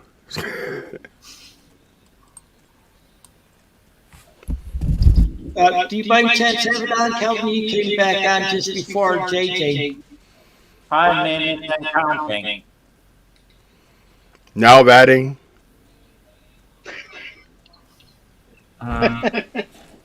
This is a broadcast on the moon. Yeah, we're still echoing here. Hold on. Maybe it's my headphone. Hold on. I'll go on headphones. All right. Sounding like we're in a cave.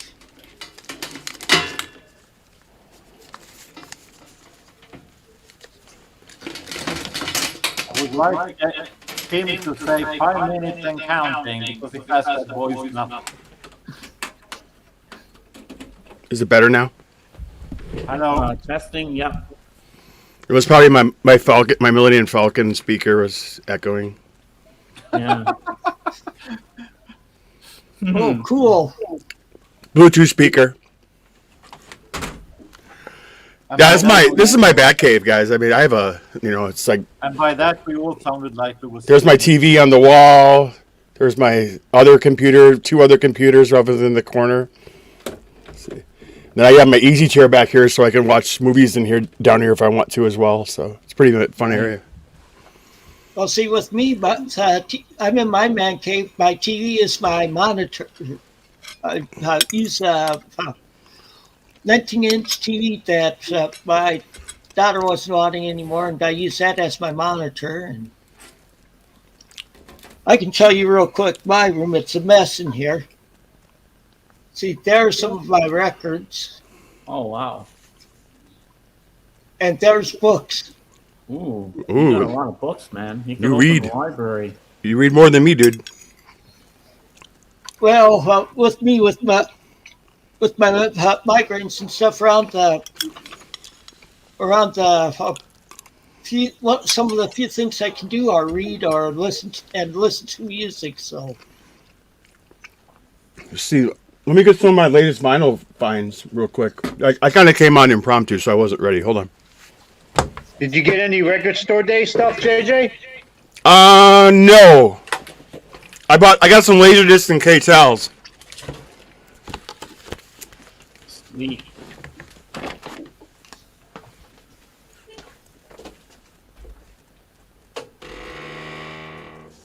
I think this is the most people Yeah, well, I I've wonder had if down Elliot all the time. found any.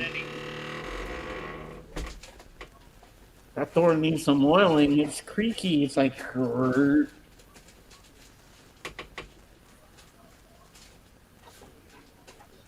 Here we go. Yeah, I wonder if Elliot found any little feet. Oh, I like Little Feet. I have some of their albums. Because I guess they had a couple on record store day. Elliot was looking for them.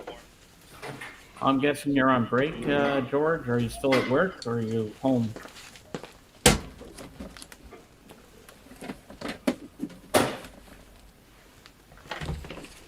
So what I did for Record Store Day is I actually, it's on my channel. I don't know if you guys heard what happened in Waukesha, Wisconsin, the parade disaster. My daughter was part of that parade, actually. She was in it. My daughter goes to school like a mile from where the parade happened. And at Ground Central was one of my favorite record stores to go to. It was called Starship, and it just got bought out by this new guy like 2 months ago. And it's called Vinyl Vault. And it's on my channel if you want to watch the video. The guy's a hero. He basically was at Ground Zero where it happened. He took an injured, had kids under his record racks. So I went out to support him, and I ended up buying some Laserdiscs from him and just wanted to shook his hand. I thanked him, and I gave him like this bouquet of flowers thing that me and my wife put together for him because he just deserved all the praise in the world for what he did. Oh, that's nice. Helping people out and saving all those lives that could have been worse. So it was pretty cool. So that's what I did for Yeah, I Record thought you were Store. going to say that it was named Starship and then they changed it to Jefferson Airplane. No, it's Starship, and they changed it to Vinyl Vault. He didn't know anything about the vinyl community at all, or anything. He just likes music and just started this store, fresh out of the box. So at the Walmart Black Friday at the 15th. Make you big. Okay. Sort of like Alice in Wonderland. Oops, I did the wrong thing. I muted you by accident. Okay. Oh, we're back with sound. We have sound. Okay. Yep. No kidding. I got this for on the $15. This kind of completes the Michael Jackson. I just went off the wall is the only other one I want to get, but I got this one at the Walmart $15 sale. Oh, nice. It's a special Walmart issue of it. I got this on Cyber Monday. It just came right away. Oh, cool. That's with Al Pacino. Yep. And for the Target one, I got this. Ah. Okay, I like REM. This is their later hits, but it's really good. Okay. I love it. I have that one on CD. Oh, if it's later hits, I won't like it. Then I got this from Vinyl Vault. He had this left over from our old record store day, Oh, sweet. and I couldn't resist.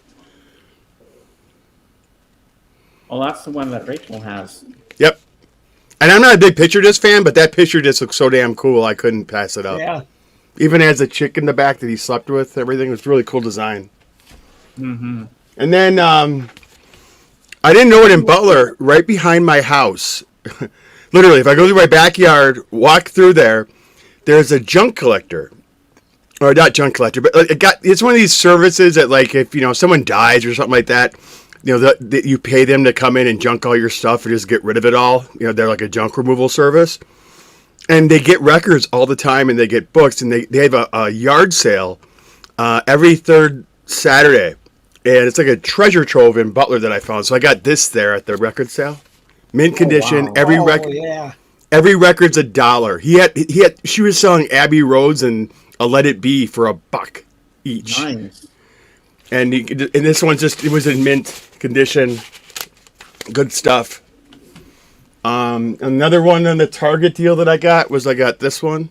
Ooh, Okay, that's a good album. one of the best albums in the 70s. Boo! Calvin, you always Boo! Hiss! Boo! I got this record. No, it's not a record. This is a Laserdisc. A Paula's Live concert that I got this from Vinyl Vault. He found this in the back.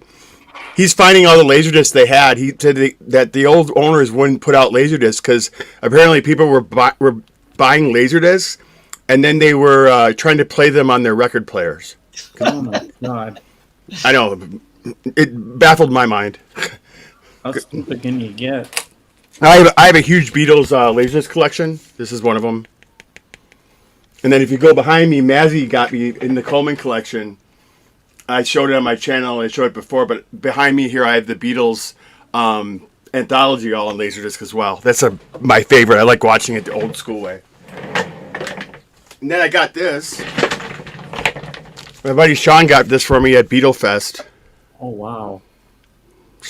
People they like had these tables and people do like original artwork and stuff, and he got this for me. Oh, I love that. Because what happened was I got this years ago and I dug it back up. Sean had given this to me, and I found it my stuff in a room. And what the story was behind this, when he went to Beatle Fest, I couldn't go to Beatle Fest because my daughter got really sick, and so he picked this up for me. His parents go to Liverpool every year up until COVID. Ah. I got this soundtrack. Well, that's the original stage play, isn't it? Yep. This is the one with Barry Bostwick is on this one. Ah. Okay. And this is I talked about this in the chat. This is the Hall & Oates for $15. I haven't opened it yet. But That's a good one. for $15, all these Hall & Oates hits, I couldn't go wrong. I Yeah. think I have that one also, yes. And this is the one Bob Bradley recommended. I wasn't going to buy this until Bob Bradley said to get this one. This is $15 at Walmart. And this is supposed to be like a mint pressing. There was also a Coltrane release too with this, but I already had it. I'm not collecting Love Supreme, so. And I got this one at the Target Black Friday. Oh. Okay. It's it says the music on one album and then the score on the other album. And I got this at the Target Ooh. Black Friday. They had the 2 for buy 2 get 1 free. I think this is the only Queen album I have. I have both I have part 1 over here. I had already, and part 1 I got at a yellow tag, and I finally figured out what the yellow tags are all about. What they are is that they're online returns, and they put them out on yellow tag just to get rid of them. And actually on yellow tag, I got the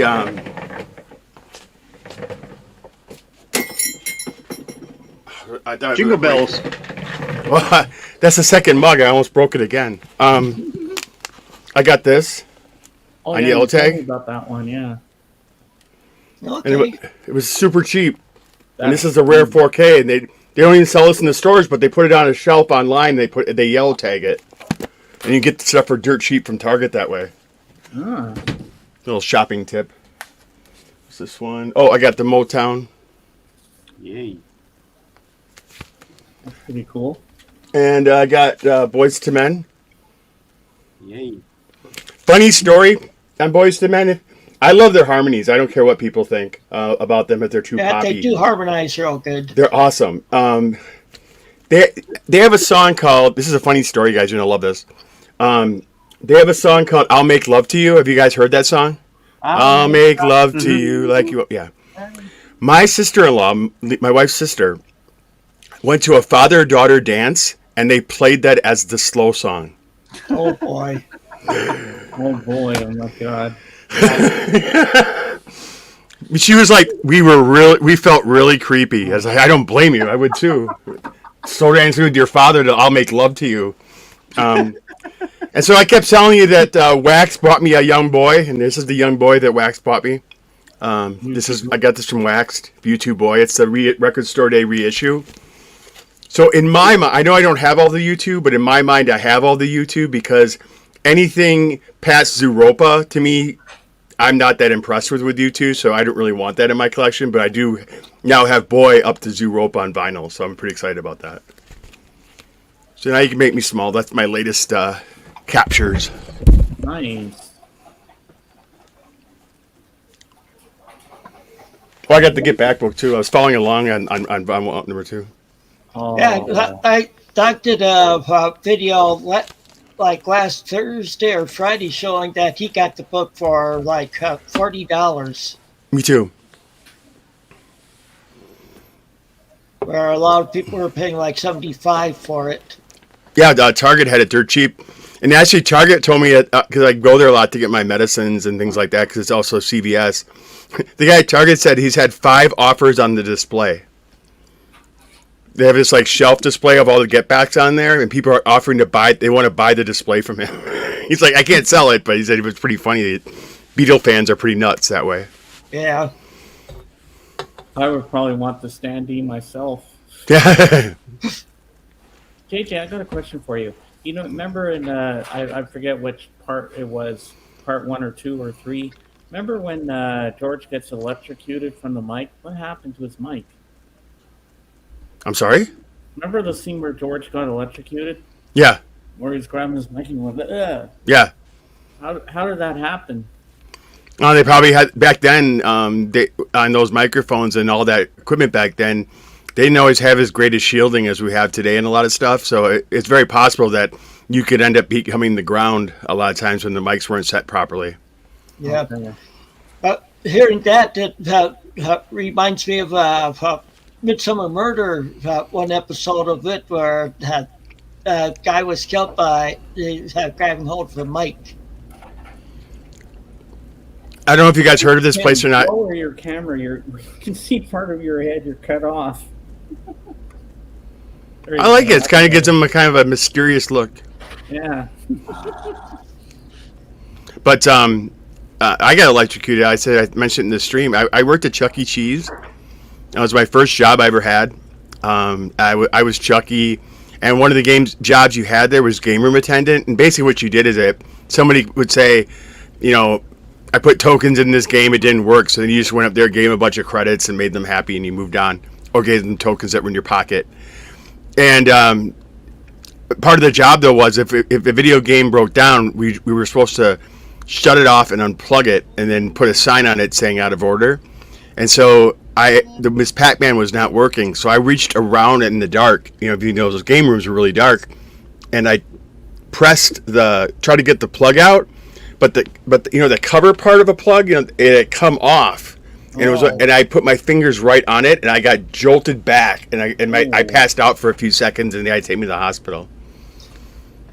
Yeah, I've gotten zapped quite a few times for when I worked, but since I worked not only on computers but also electronics and finding like floating grounds and stuff like that. So Yeah, funny electrical After you story got too. electrocuted, did they give you a free pizza?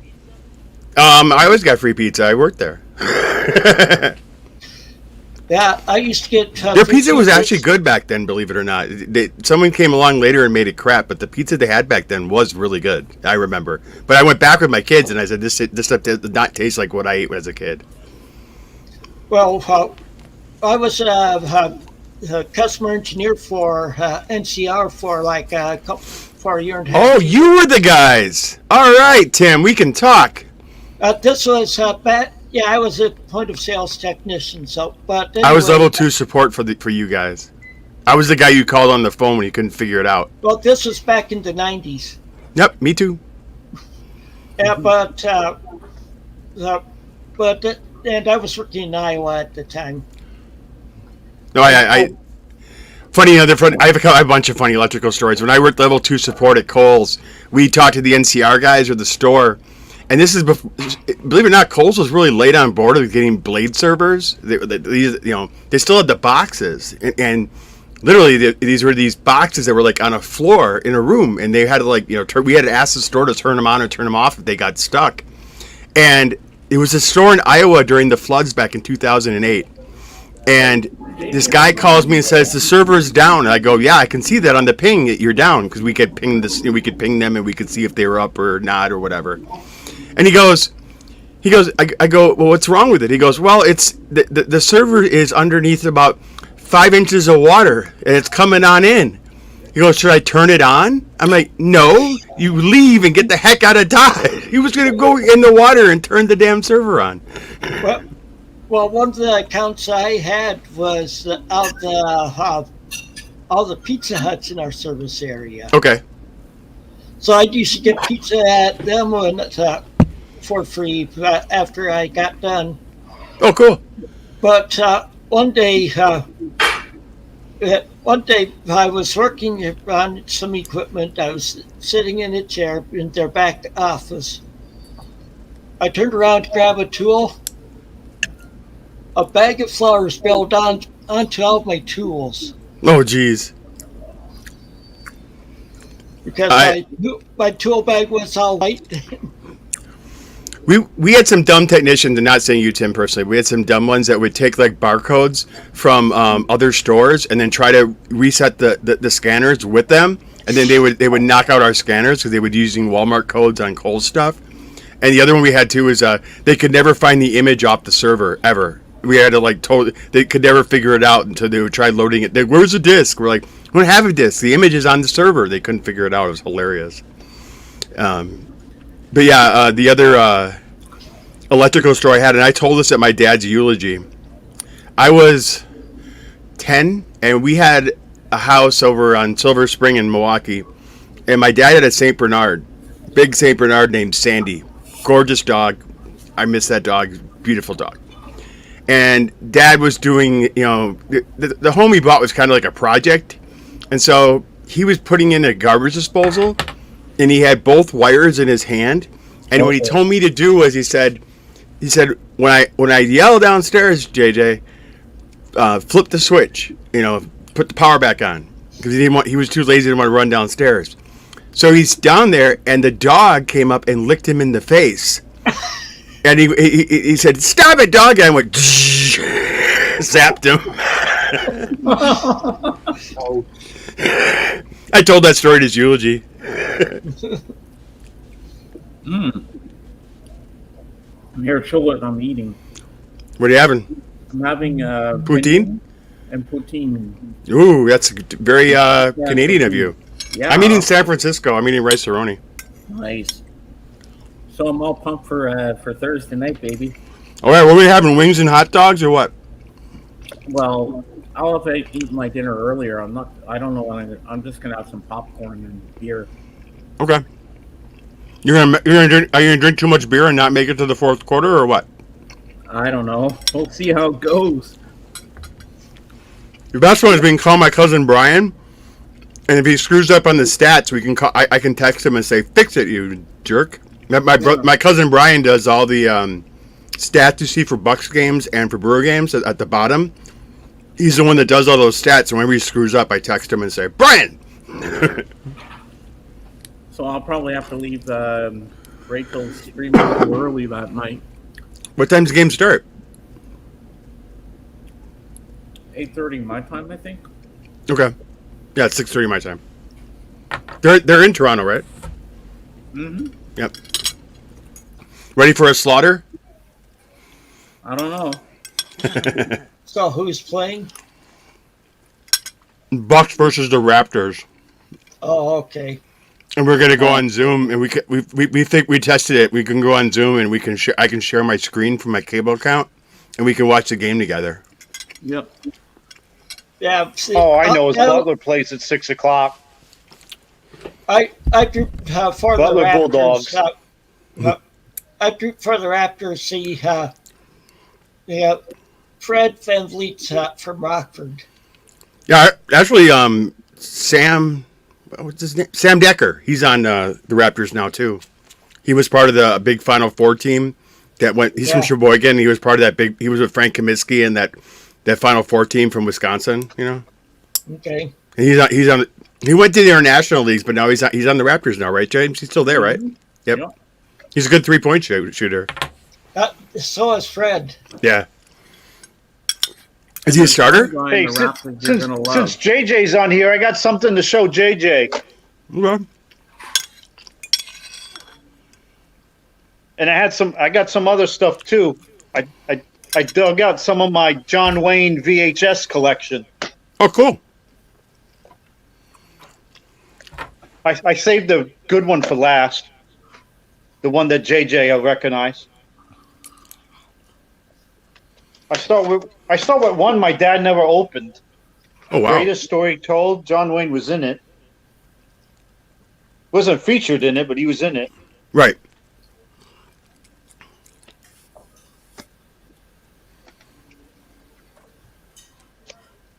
Some of these I don't even remember what they were about. Here's one he did with the Three Musketeers.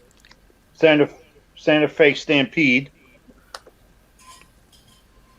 Oops. Nice. I like those old VHSs.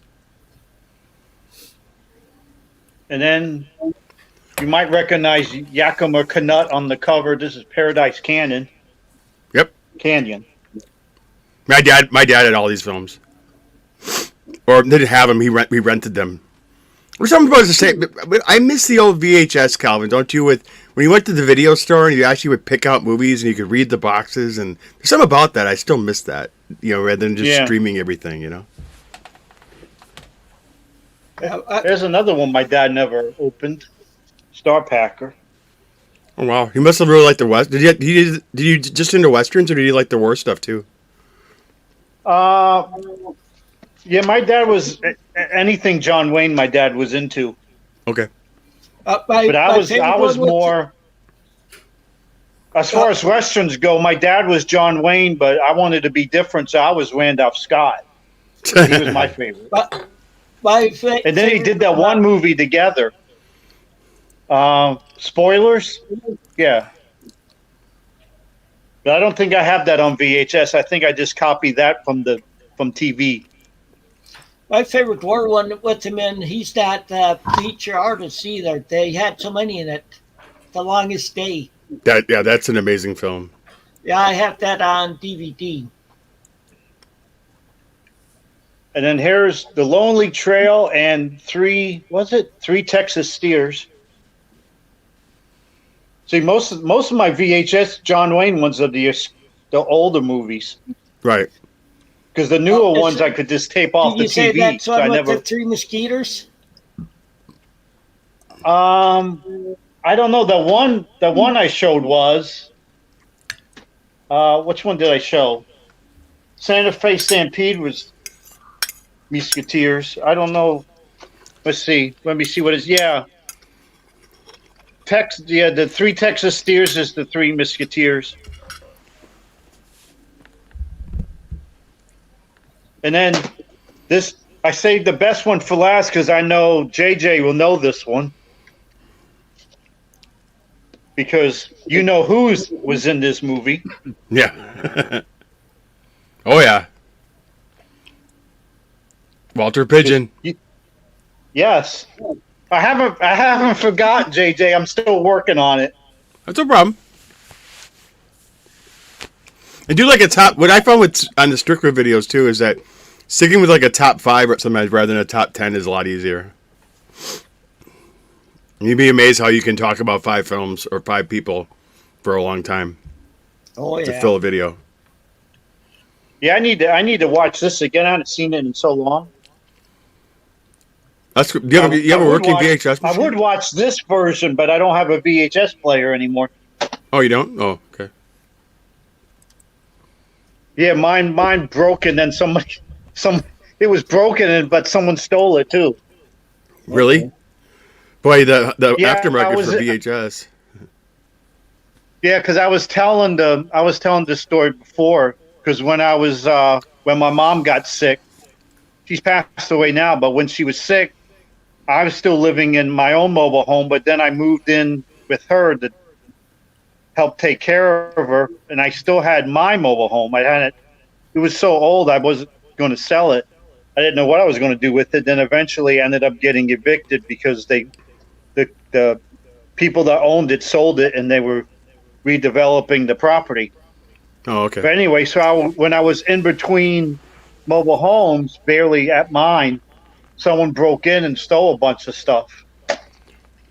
Well, and I had a VHS DVD combo, but the VHS part was broken. Oh.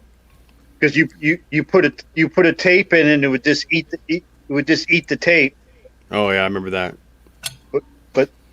But they I guess that, obviously when you're stealing stuff, you're not testing it to see if it works. They took it anyway. Right.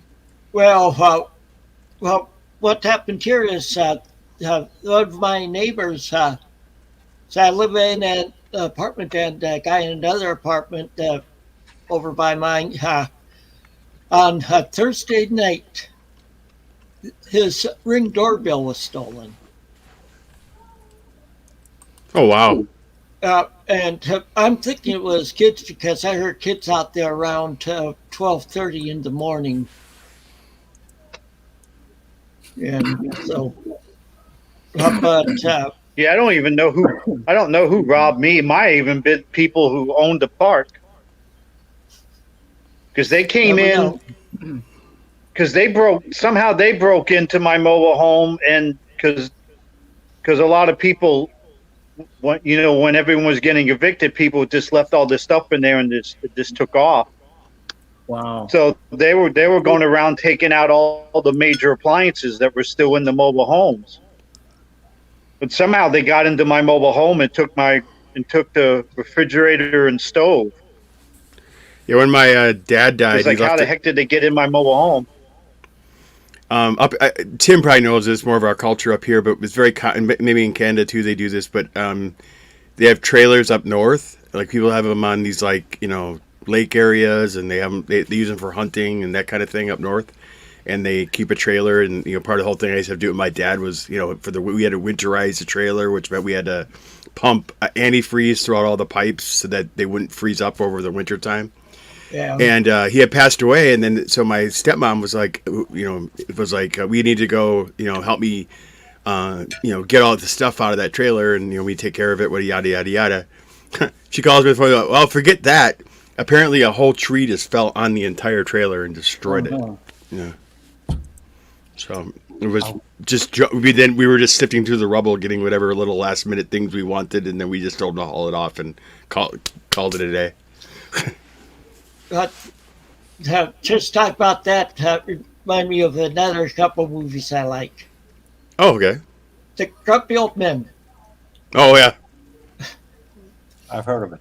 Or The Great Outdoors. Well, Grumpy Old Men is just so hilarious that. The Great Outdoors is pretty good too. One of the funniest films I've ever seen. Yeah, I think I got Grumpy Old Men on VHS. One of the funniest films I talked about in the Strickler thing, I think too, is people haven't heard of it. It's a Jeff Daniels film called Escanaba into Moonlight. And it is about a bunch of guys that go up with Harvey Parnell. He was in the Fargo films, is in there too. And it's about a bunch of UPers that go up north to the UP to go do some deer hunting.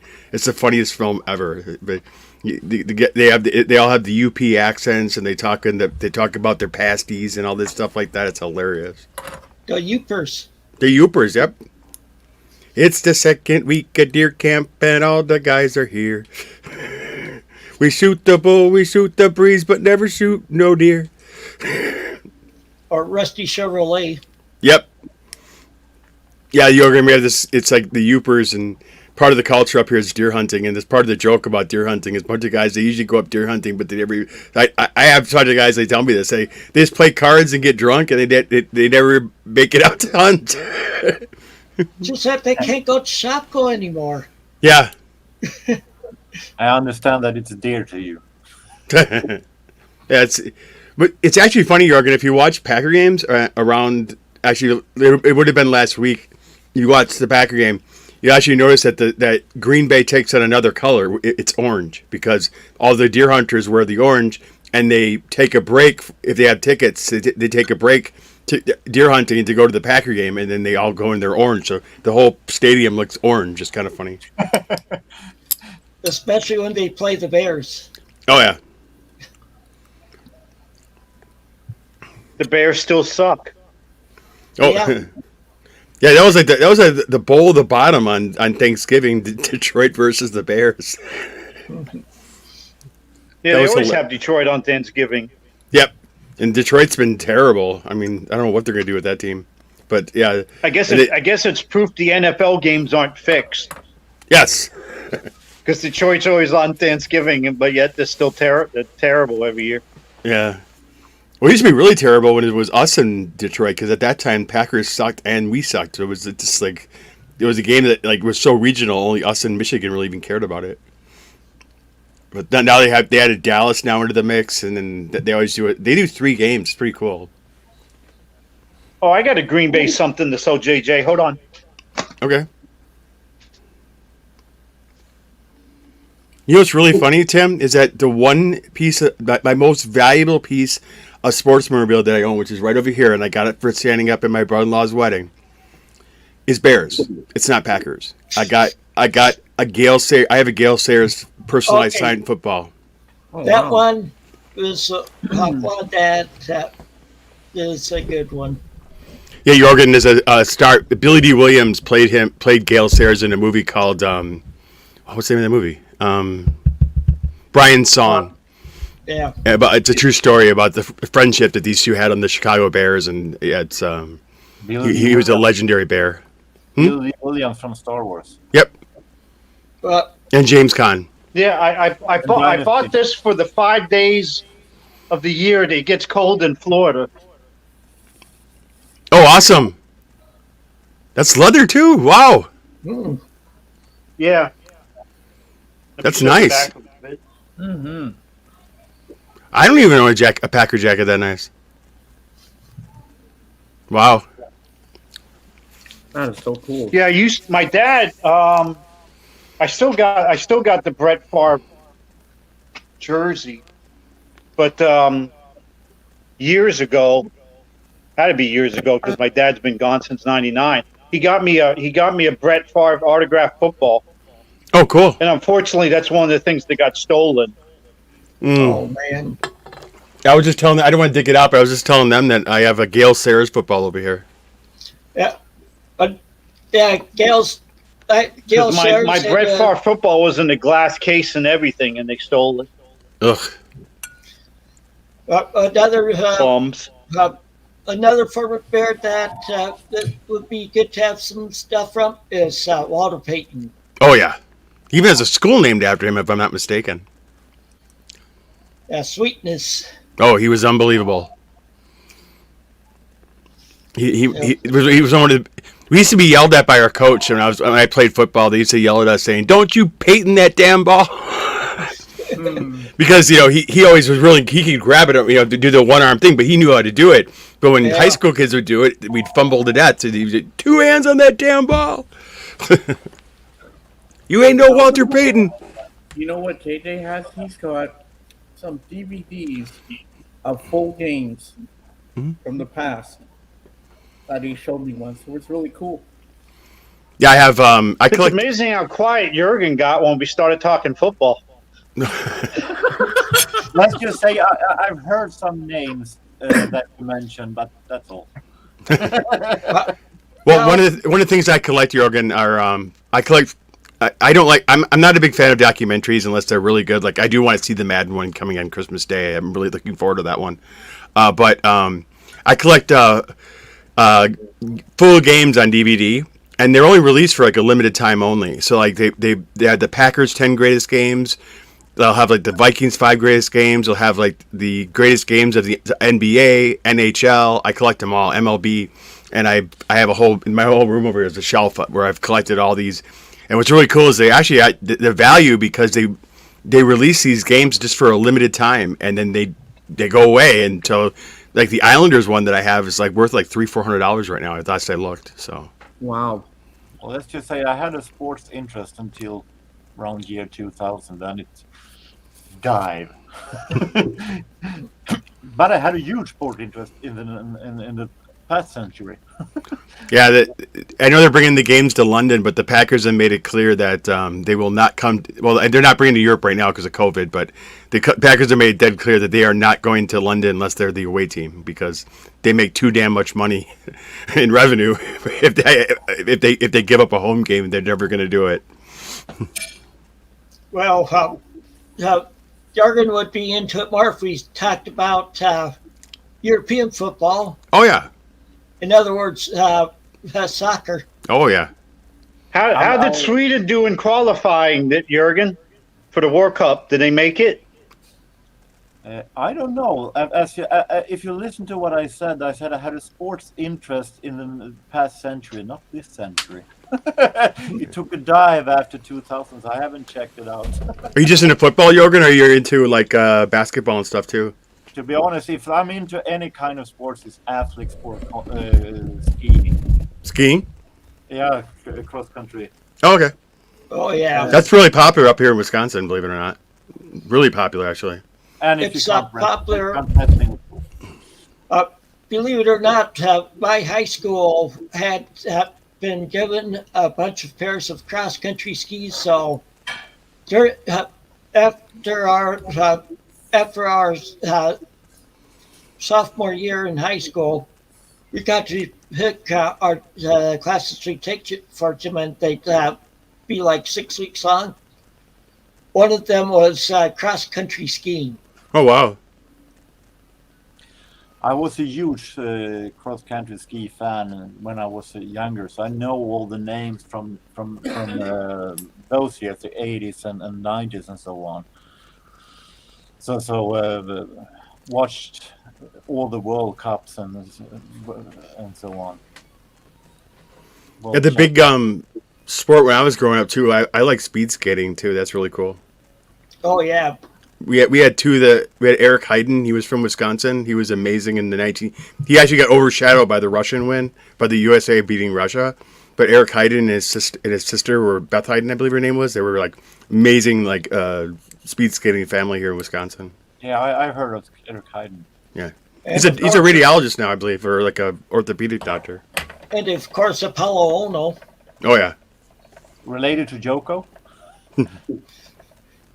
Who's the other one? Oh yeah, we have Brian Jansen too. It's from Wisconsin. He has a park named after him over here. Yeah, I was thinking that there was another woman that's from Wisconsin that did real good too. Yeah, the Olympic team does the qualifying here at State Fair Park. Floridians aren't too good in winter sports. I think there's like 2 or 3 NHL players that were from Florida. Oh yeah, I think. Oh, and bobsled. Oh, Jamaica bobsled team. Cool running. Yep, and then the other one I thought of too, when Jorgen mentioned skiing, was Eddie the Eagle. I love that movie. Anybody ever seen that movie? Ski jumping. Yeah, with him and Hugh Jackman. It's hilarious. He's the guy that played Elton John.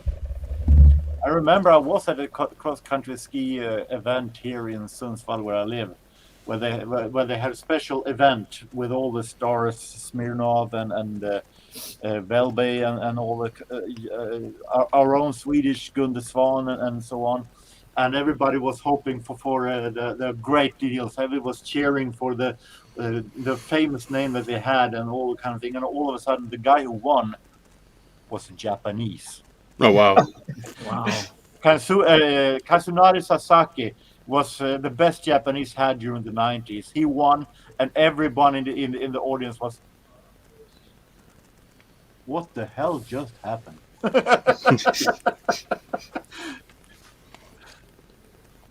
There's a VHS tape that my dad had, and I wish I had it. I don't know who it was given to, but if I had it, JJ, I would have sent it to you.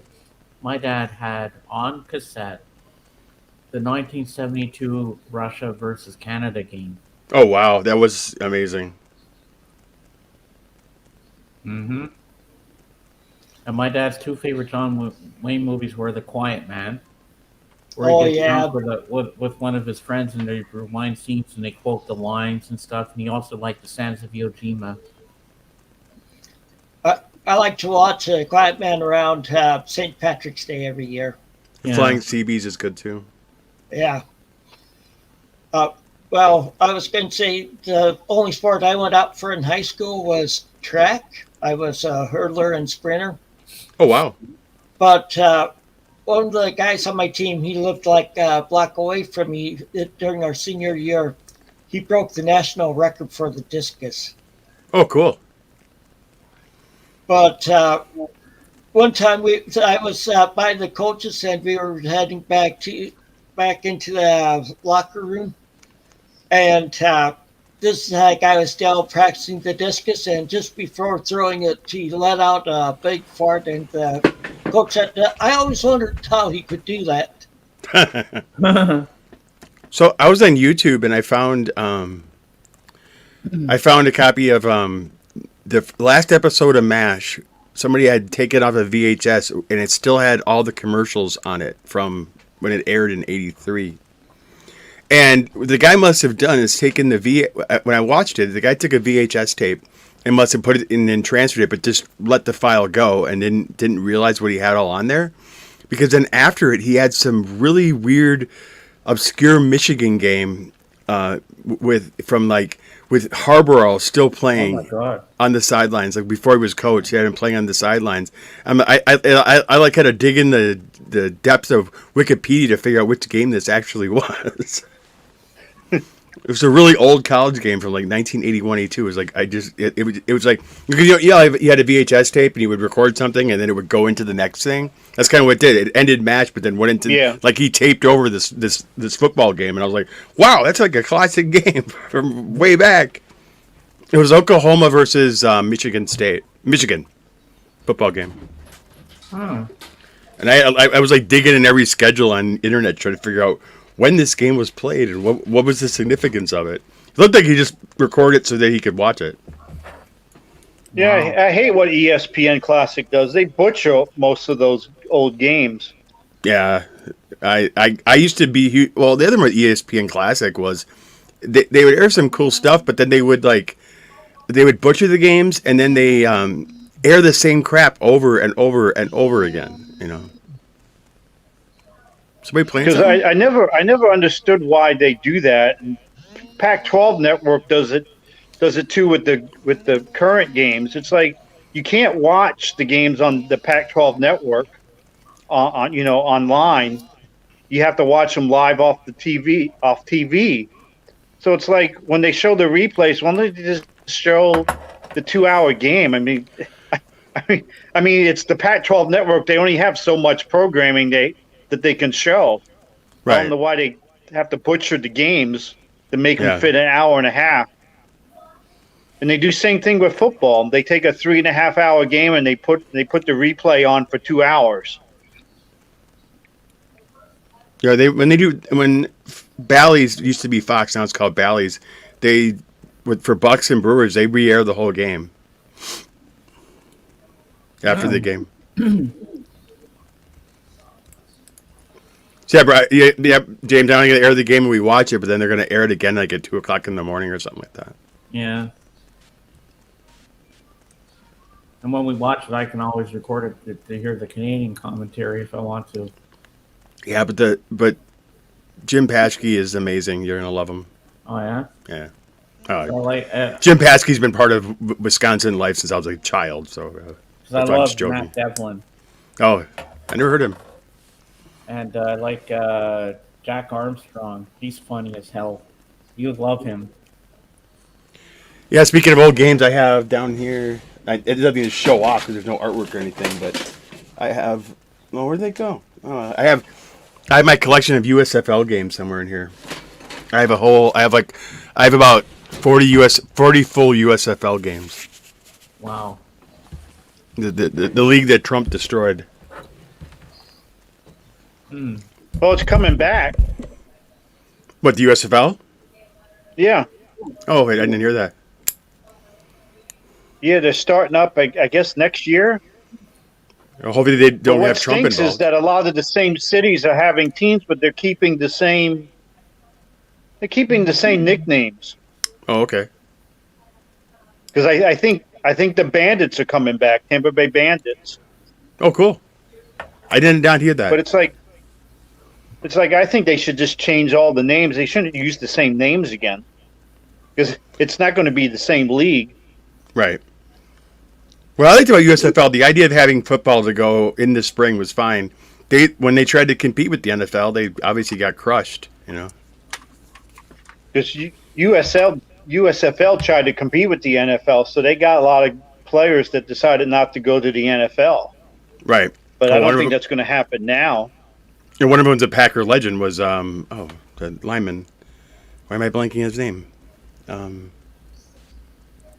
I forget his name right now, but the one guy that was Reggie White. Reggie White was a star in the USFL, and then he moved on to. Then he came back in the NFL, and then ended up winning a Super Bowl with the Packers. Because Herschel Walker was in the USFL, Jim Kelly was in the USFL, Doug Flutie. Yep. And then so many that Montana too, right? Yeah. So many that weren't drafted by the NFL. No, not Montana. Steve Young. Young, okay, yeah, sorry. Because he had the big contract with the. I think he was still getting paid when the league went bankrupt. Yeah. The LA Express still owed him money. Yeah. Well, they have a great documentary about the USFL on ESPN. As part of those ESPN 30 for 30s, and one of the things they actually said, I think it was it LA. They were saying one of the teams. They were so broke that when they got their checks, they would run to the bank to cash them because they were worried they were going to bounce. That's how broke the teams were. Well, that reminds me of the minor league baseball team that they used to have a team in my hometown of Mason City. They started a league, and I guess pretty much the same people owned every team in the league. And it just ended up where later in the season, they weren't getting paid, so they just didn't show up. The players just started not showing up and stuff. Oh, that'll do it. I know I don't work for free. I wouldn't. If I wasn't getting paid, I work over here, but I'm not a volunteer service. So, like, I can't remember his name, but team that was playing Mason City had played for the St. Louis Cardinals.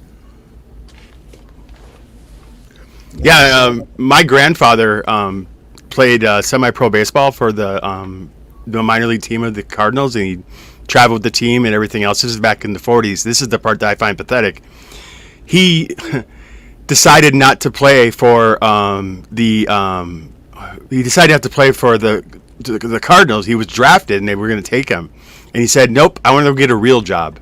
And he turned him down because he wanted to get a real job. Now think about what those players make now. But back then, you know, you could barely support you just did it. You played the game because you loved it. You didn't play the game. I mean, there were only a few Babe Ruths and a few, number named players, but everybody else got paid nothing, But they played because they liked the game. They didn't play because of these big contracts and all this other junk. They played because they loved it.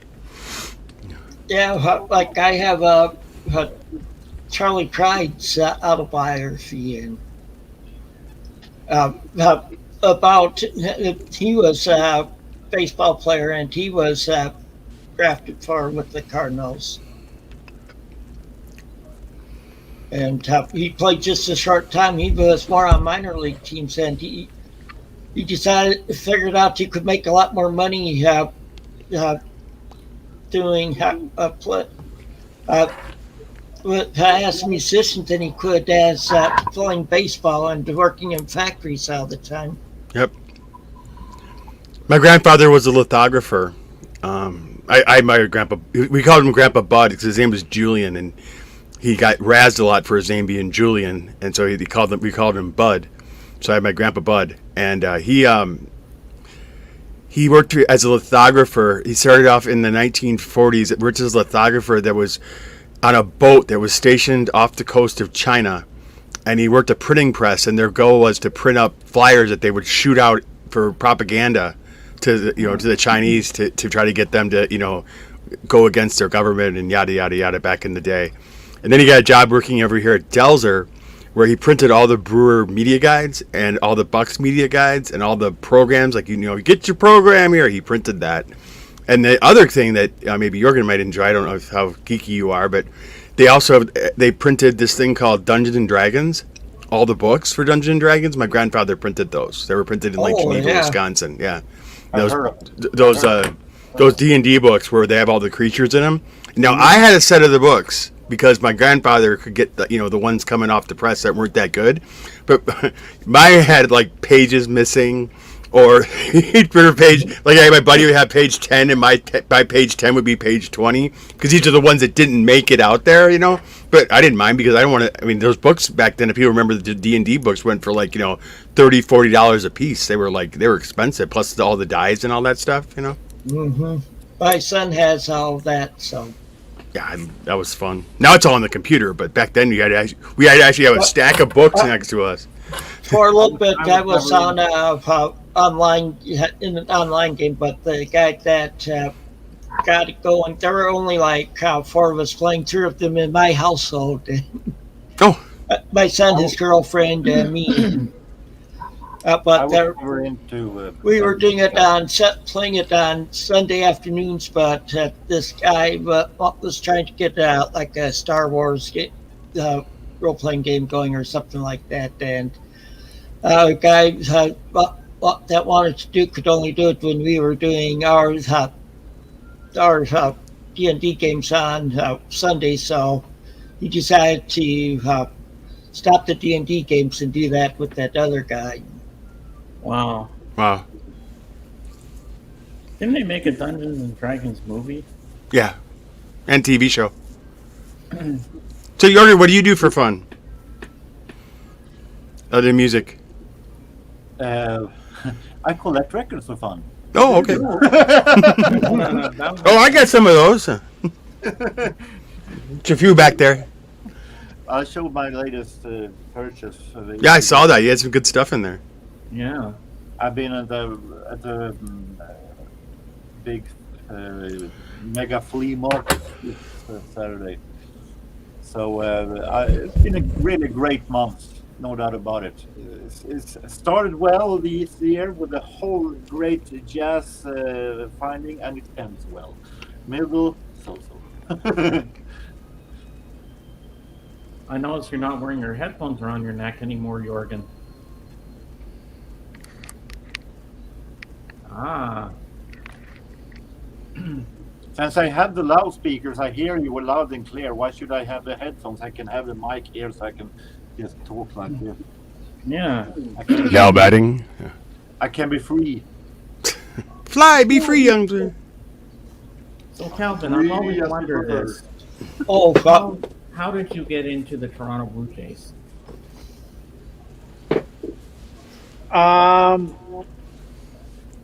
Actually, you would think it's because I moved to Florida, and I moved where we lived before, back in the 80s. I could walk to where they had spring training. But Oh. but back then, the way at least the schools in Florida worked, spring break wasn't until it corresponded with Easter. So spring training was over by the time spring break was going on. So I never really saw the Blue Jays in spring training till I got to be, college age. But how I got into the Blue Jays is because I was a big baseball fan anyway, and I used to get my parents got me a subscription to Baseball Digest for the longest time, Okay. starting in the early '70s, and so I would read the magazines, and in the early '80s, Toronto was still terrible, but Dave Steve was a really good pitcher for them, if you remember Dave Steve. And I read the team while he was featured, and then they talked a little bit about the team in an article in Baseball Digest, and that's how I got to start liking the Blue Jays, because I started liking Dave Steve from what I read in the magazine. Mm-hmm. So Cool. I've been a Blue Jays fan since 1982. Wow.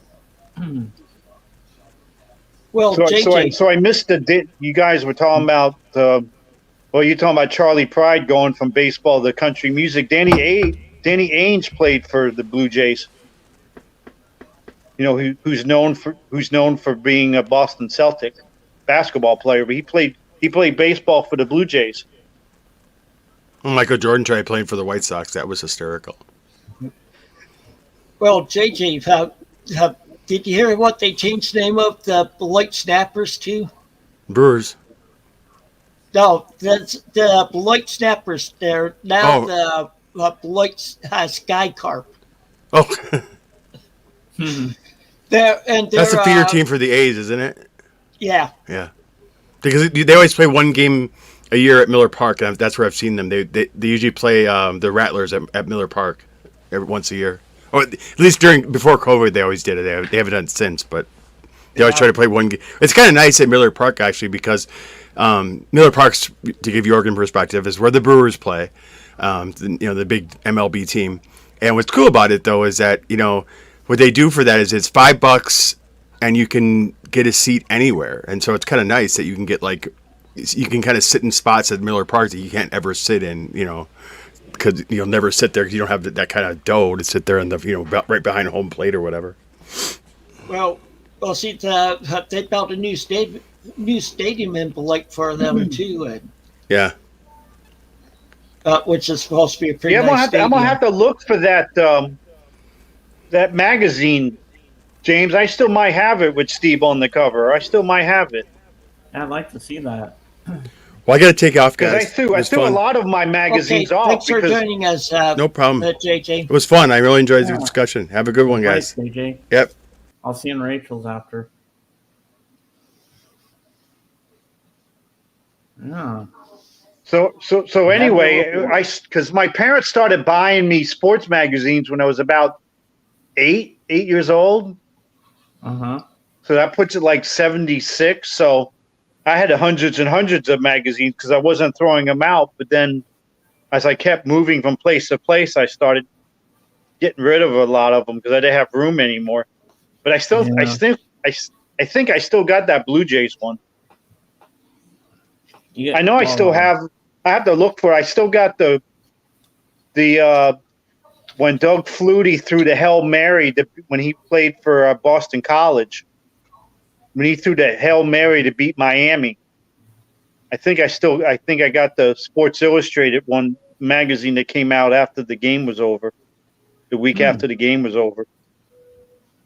I think I still got that cover. Wow. I have to look. Cool.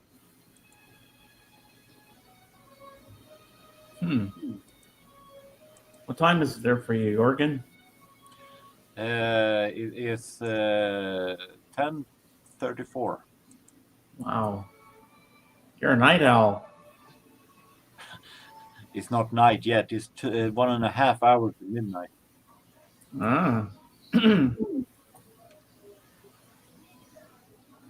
So what happened last week, Tim? You said someone kept ringing your doorbell. Yeah, kids. Uh, And they keep doing that. So I called the police. They came. They said they're going to start patrolling around here more. And yeah, good idea. Well, so far we haven't had anybody ringing your doorbell today, so the police must be on patrol watching them all over the place. yeah. I had a problem once with the kids teasing and ringing my doorbell because I'm next to the front door of my apartment, so I'm the closest to the door. So they were running and ringing my doorbell, and finally I had enough. So I stood watching at the door, watching in the keyhole, and when I saw them, a guy just about to ring my door, I opened up and said, "You don't do that anymore." And he just, whoa, and was definitely scared. He was not expecting that. Then it became quiet. You got him good. Don't mess with the organ, man. Yeah, my wife has done that with the kids, but one time she did it, it was a kid like 3 or 4 years old. Well, then it's maybe a little bit more. But we think it was bigger kids that egged him on to doing it. Yeah, most likely. Yeah. How old do you think the guy was that you opened the door on the organ? Most likely around 9, 10. Wow. It was another area I lived in then. We had other companies owning our house then than we have now. Since the former owners sold the house, it's been much more calmer. Wow. Well, thus it got worse when after we got new owners because we got new owners at the end of February because there were so many tenants of our apartments that weren't paying rent because of that thing that they had going on because of COVID, and so our old owners decided to sell it, and after the new owners started up, that's when we started having out these problems with kids. Mm-hmm. You had the opposite for me. Kids think they can get away with anything. Well, not all the time. It's like they have nothing better to do than disturb people. That's called ding dong ditch. Yeah, I know. I guess it has something to do with how they are raised. Yeah. Or they don't like authority and they just want to piss people off. It's like, hey, let's see if we can piss these elderly people off and see what we can get away with it. Well, they didn't get away with it with the organ because the organ was ready to kill them. Just that with me, to get to our door, I have to go down a flight of stairs. Yeah, by the time you get there, they're probably halfway up the street. Yeah, what I'll do is I'll look out the window from the room I'm in, on my man cave. I can see them running off at their backs anyway, when they're running off. And then you could open the window and yell at them, hey, I know where you live.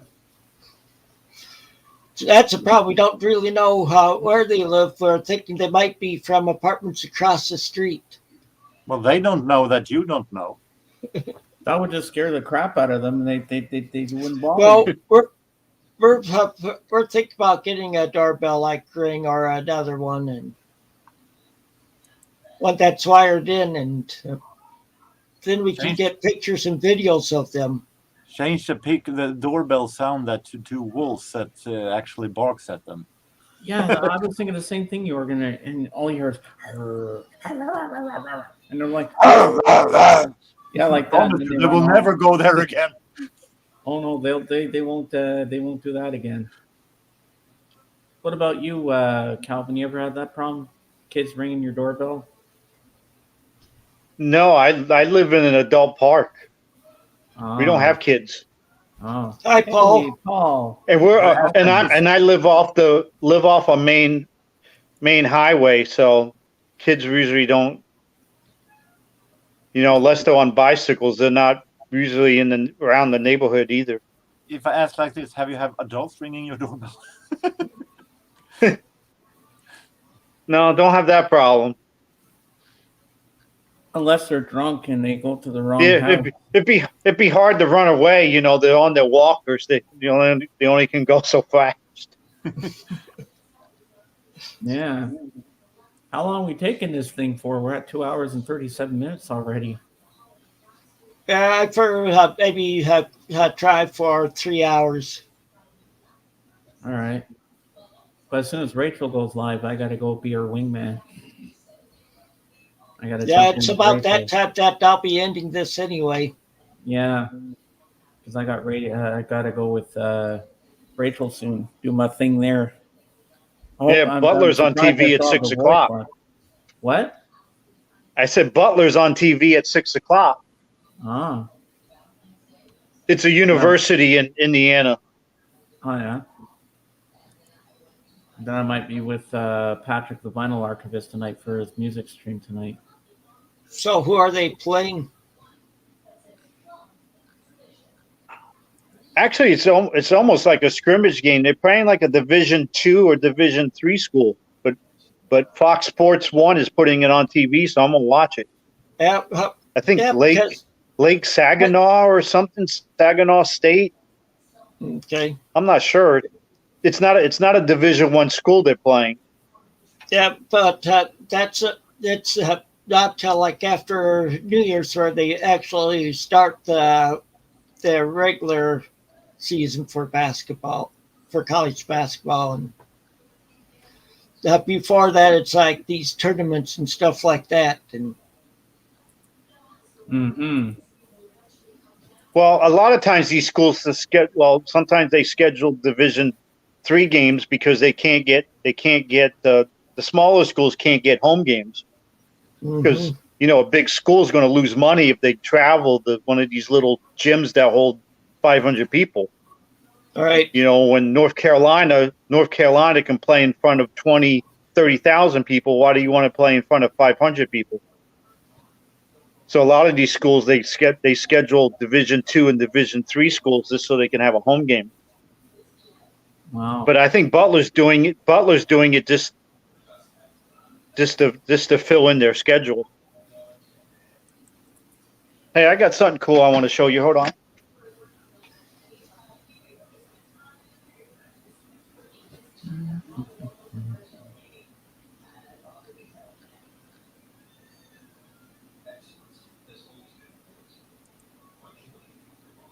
You guys probably remember the movie Hoosiers, right?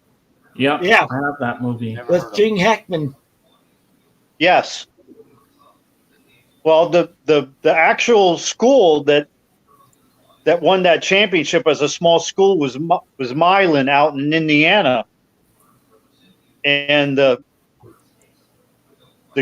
because I think in the movie the guy, the main player was what, Jimmy Chitwood? I think that was the character's name but the real star, his name was Bob. Well, he's still living, so his name is Bobby Plump.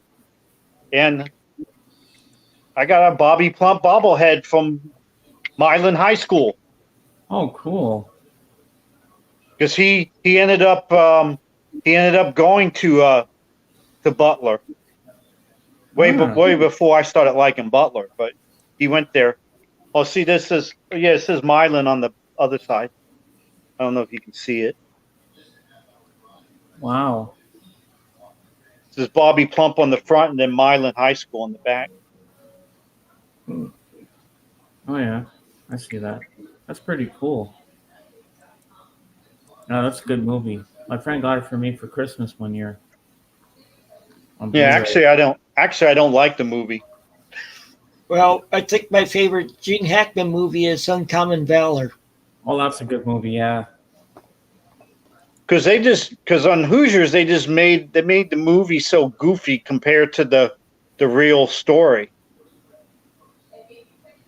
Because the movie they just had so many bizarre things happen to the team that realistically, you're going, how could that team actually ever win? You know, they had the ball boy as the team. They had the assistant coach that was a drunk. The whole town hated the coach. It was silly because none of that was true in the actual story of the team. Because the real Milan actually had a full team. They didn't have the ball boy be a player. I actually enjoyed that film for what it was. Well, and that's the thing you see with many movies. Okay, the movie companies or what production companies or whatever.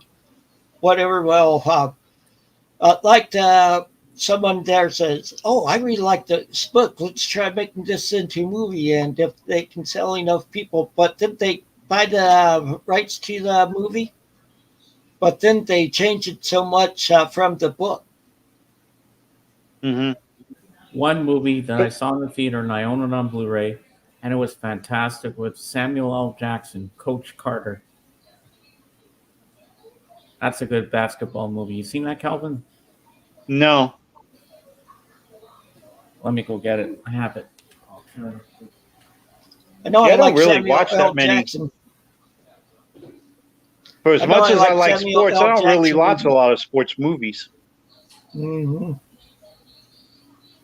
I kind of like the real thing more than something that's fabricated and glamorized. Right. I have to agree. Because a lot of those movies, they just make them so goofy that it just seems so implausible, you know, how it actually ends. Unless it's based on a true story, then that's okay. Right.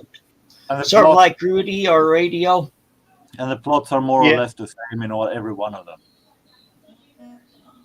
Because Jackie Robinson, the original Jackie Robinson movie that had Jackie Robinson in it, that was a pretty good movie. The one with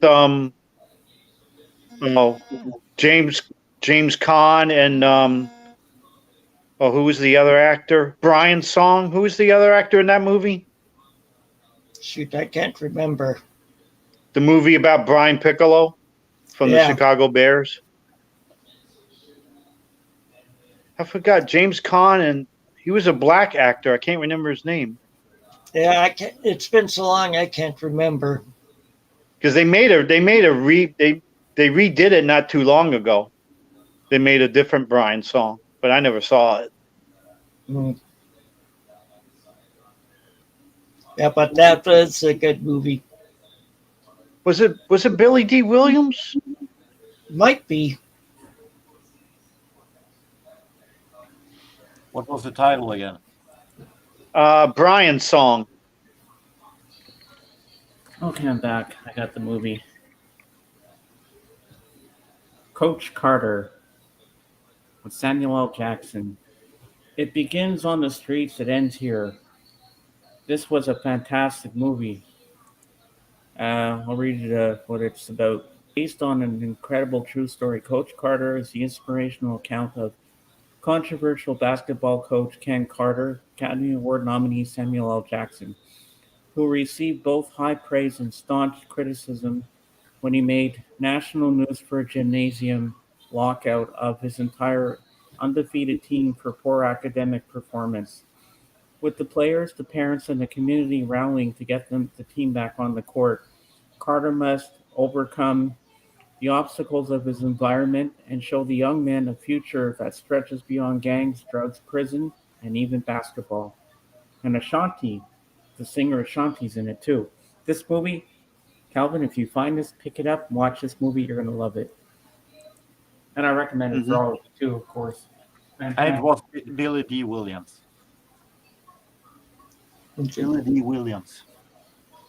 Well, there's one football game that I thought was pretty neat. They closed the news out one night last week with it.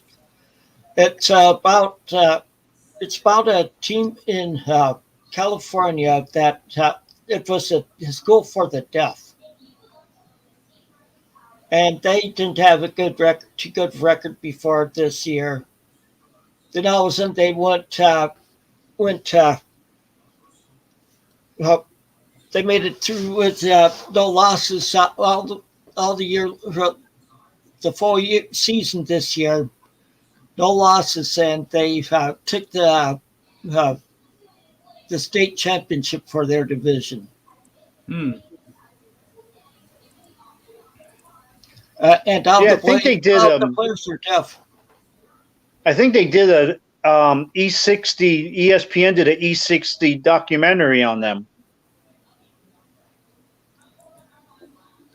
Yeah, because that was just good hearing that game.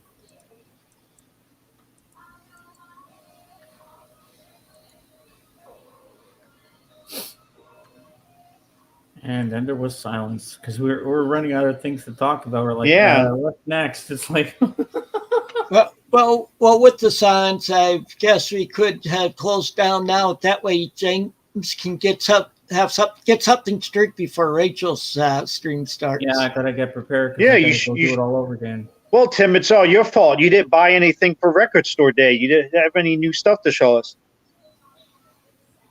Well, we don't go out on Black Friday. Too much chaos. But you know what? Yeah. I think the majority of people that go out on Black Friday is to get TVs. It's true. I've seen it on YouTube. A lot of people just want to buy TVs. I was surprised Walmart closed early on Thanksgiving. Wow. Because I went over to my local Walmart because I was out of soda. And it was closed. It was like 8:00 at night, and Walmart was closed. Jeez.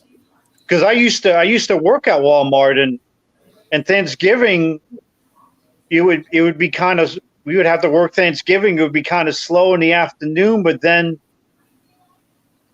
people in the other departments were pulled, and we had to be like guards for early Black Friday sales.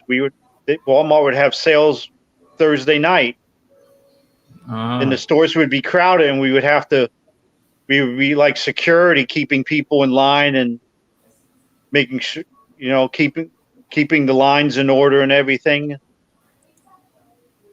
But this year, Walmart was closed early. I was stunned. Wow. I couldn't believe it. I got there and I said, "This is weird. There's no one at Walmart. That's not right." A lot of these chain stores have started doing that to help with employee morale, to let them spend some Thanksgiving with their families. Mm-hmm. I don't know. It probably has more to do with COVID. Probably. I mean, we're not out of the woods yet. Because a lot of these 24-hour stores aren't open 24 hours anymore. Yeah, like Walmart isn't in our area. Or some parts of them might be, I'm not sure, but they were closing them early before. Like I know certain McDonald's are 24 hours, but some of them have been closed sometimes, even long before COVID. Because that would have been a moneymaker for Walmart having Thursday night sales. Well, yeah, if they want to make some big bucks, they should stay open. So that was weird that they were closed. Well, I guess they're selling on the internet also. JJ was on. I forgot all about going to my local Walmart, looking at the records. I forgot that they would have a record sale. Yeah, so I don't know what's left now. Oh, I'm sure you can still get. Well, sort of like here we have a Casey's gas station over by us. They're a chain that's based out of Iowa, but they're usually open 24 hours. But they've had trouble getting people to work for them at this one. Their hours now are from like 4 a.m. to 10 p.m. now, and they're usually a 24-hour station. Wow. Yeah, I didn't really have much money for Record Store Friday anyway, because I already got a lot of stuff from Record Crate, and then and then he had the Janis Joplin left over, so I got that, and then I'm trying to get the Jimi Hendrix. So I really don't have money to buy records at Walmart.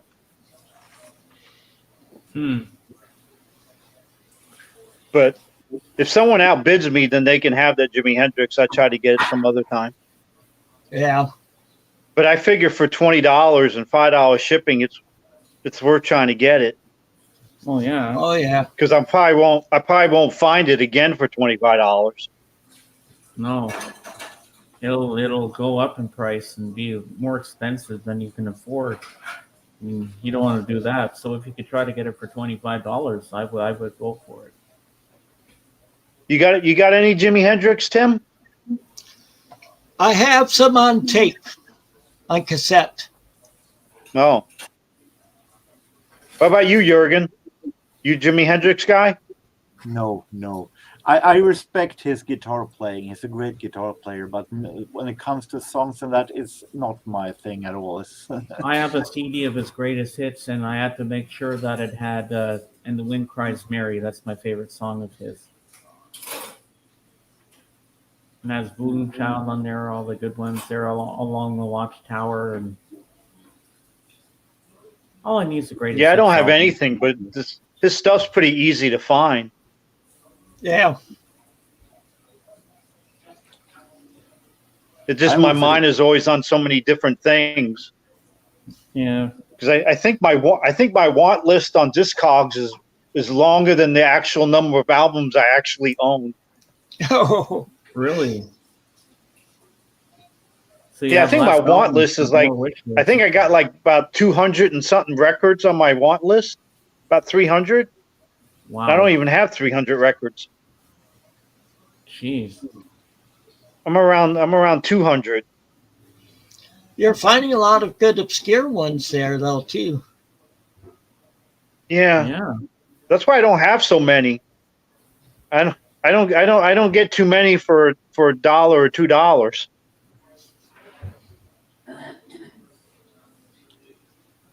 I got really happy today because I managed to find a way to download all my albums with photos from Facebook. Ah. So I have now all the pictures I've posted on Facebook. I have now on my computer. So just in case, if the account should be troubling. Well, that's good.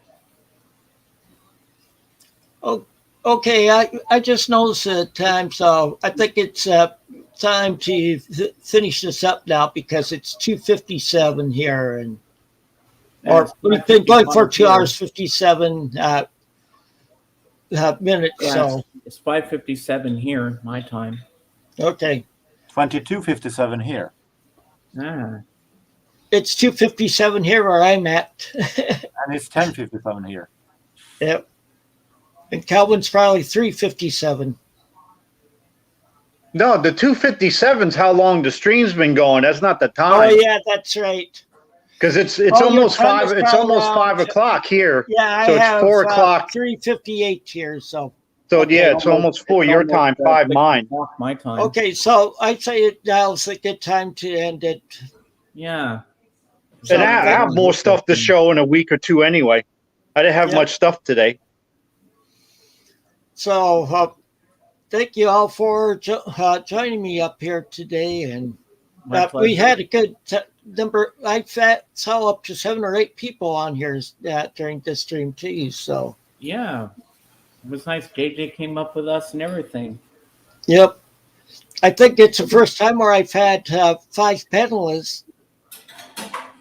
Okay, so First time until next time, take it easy and keep on rocking. All right. See ya. Bye.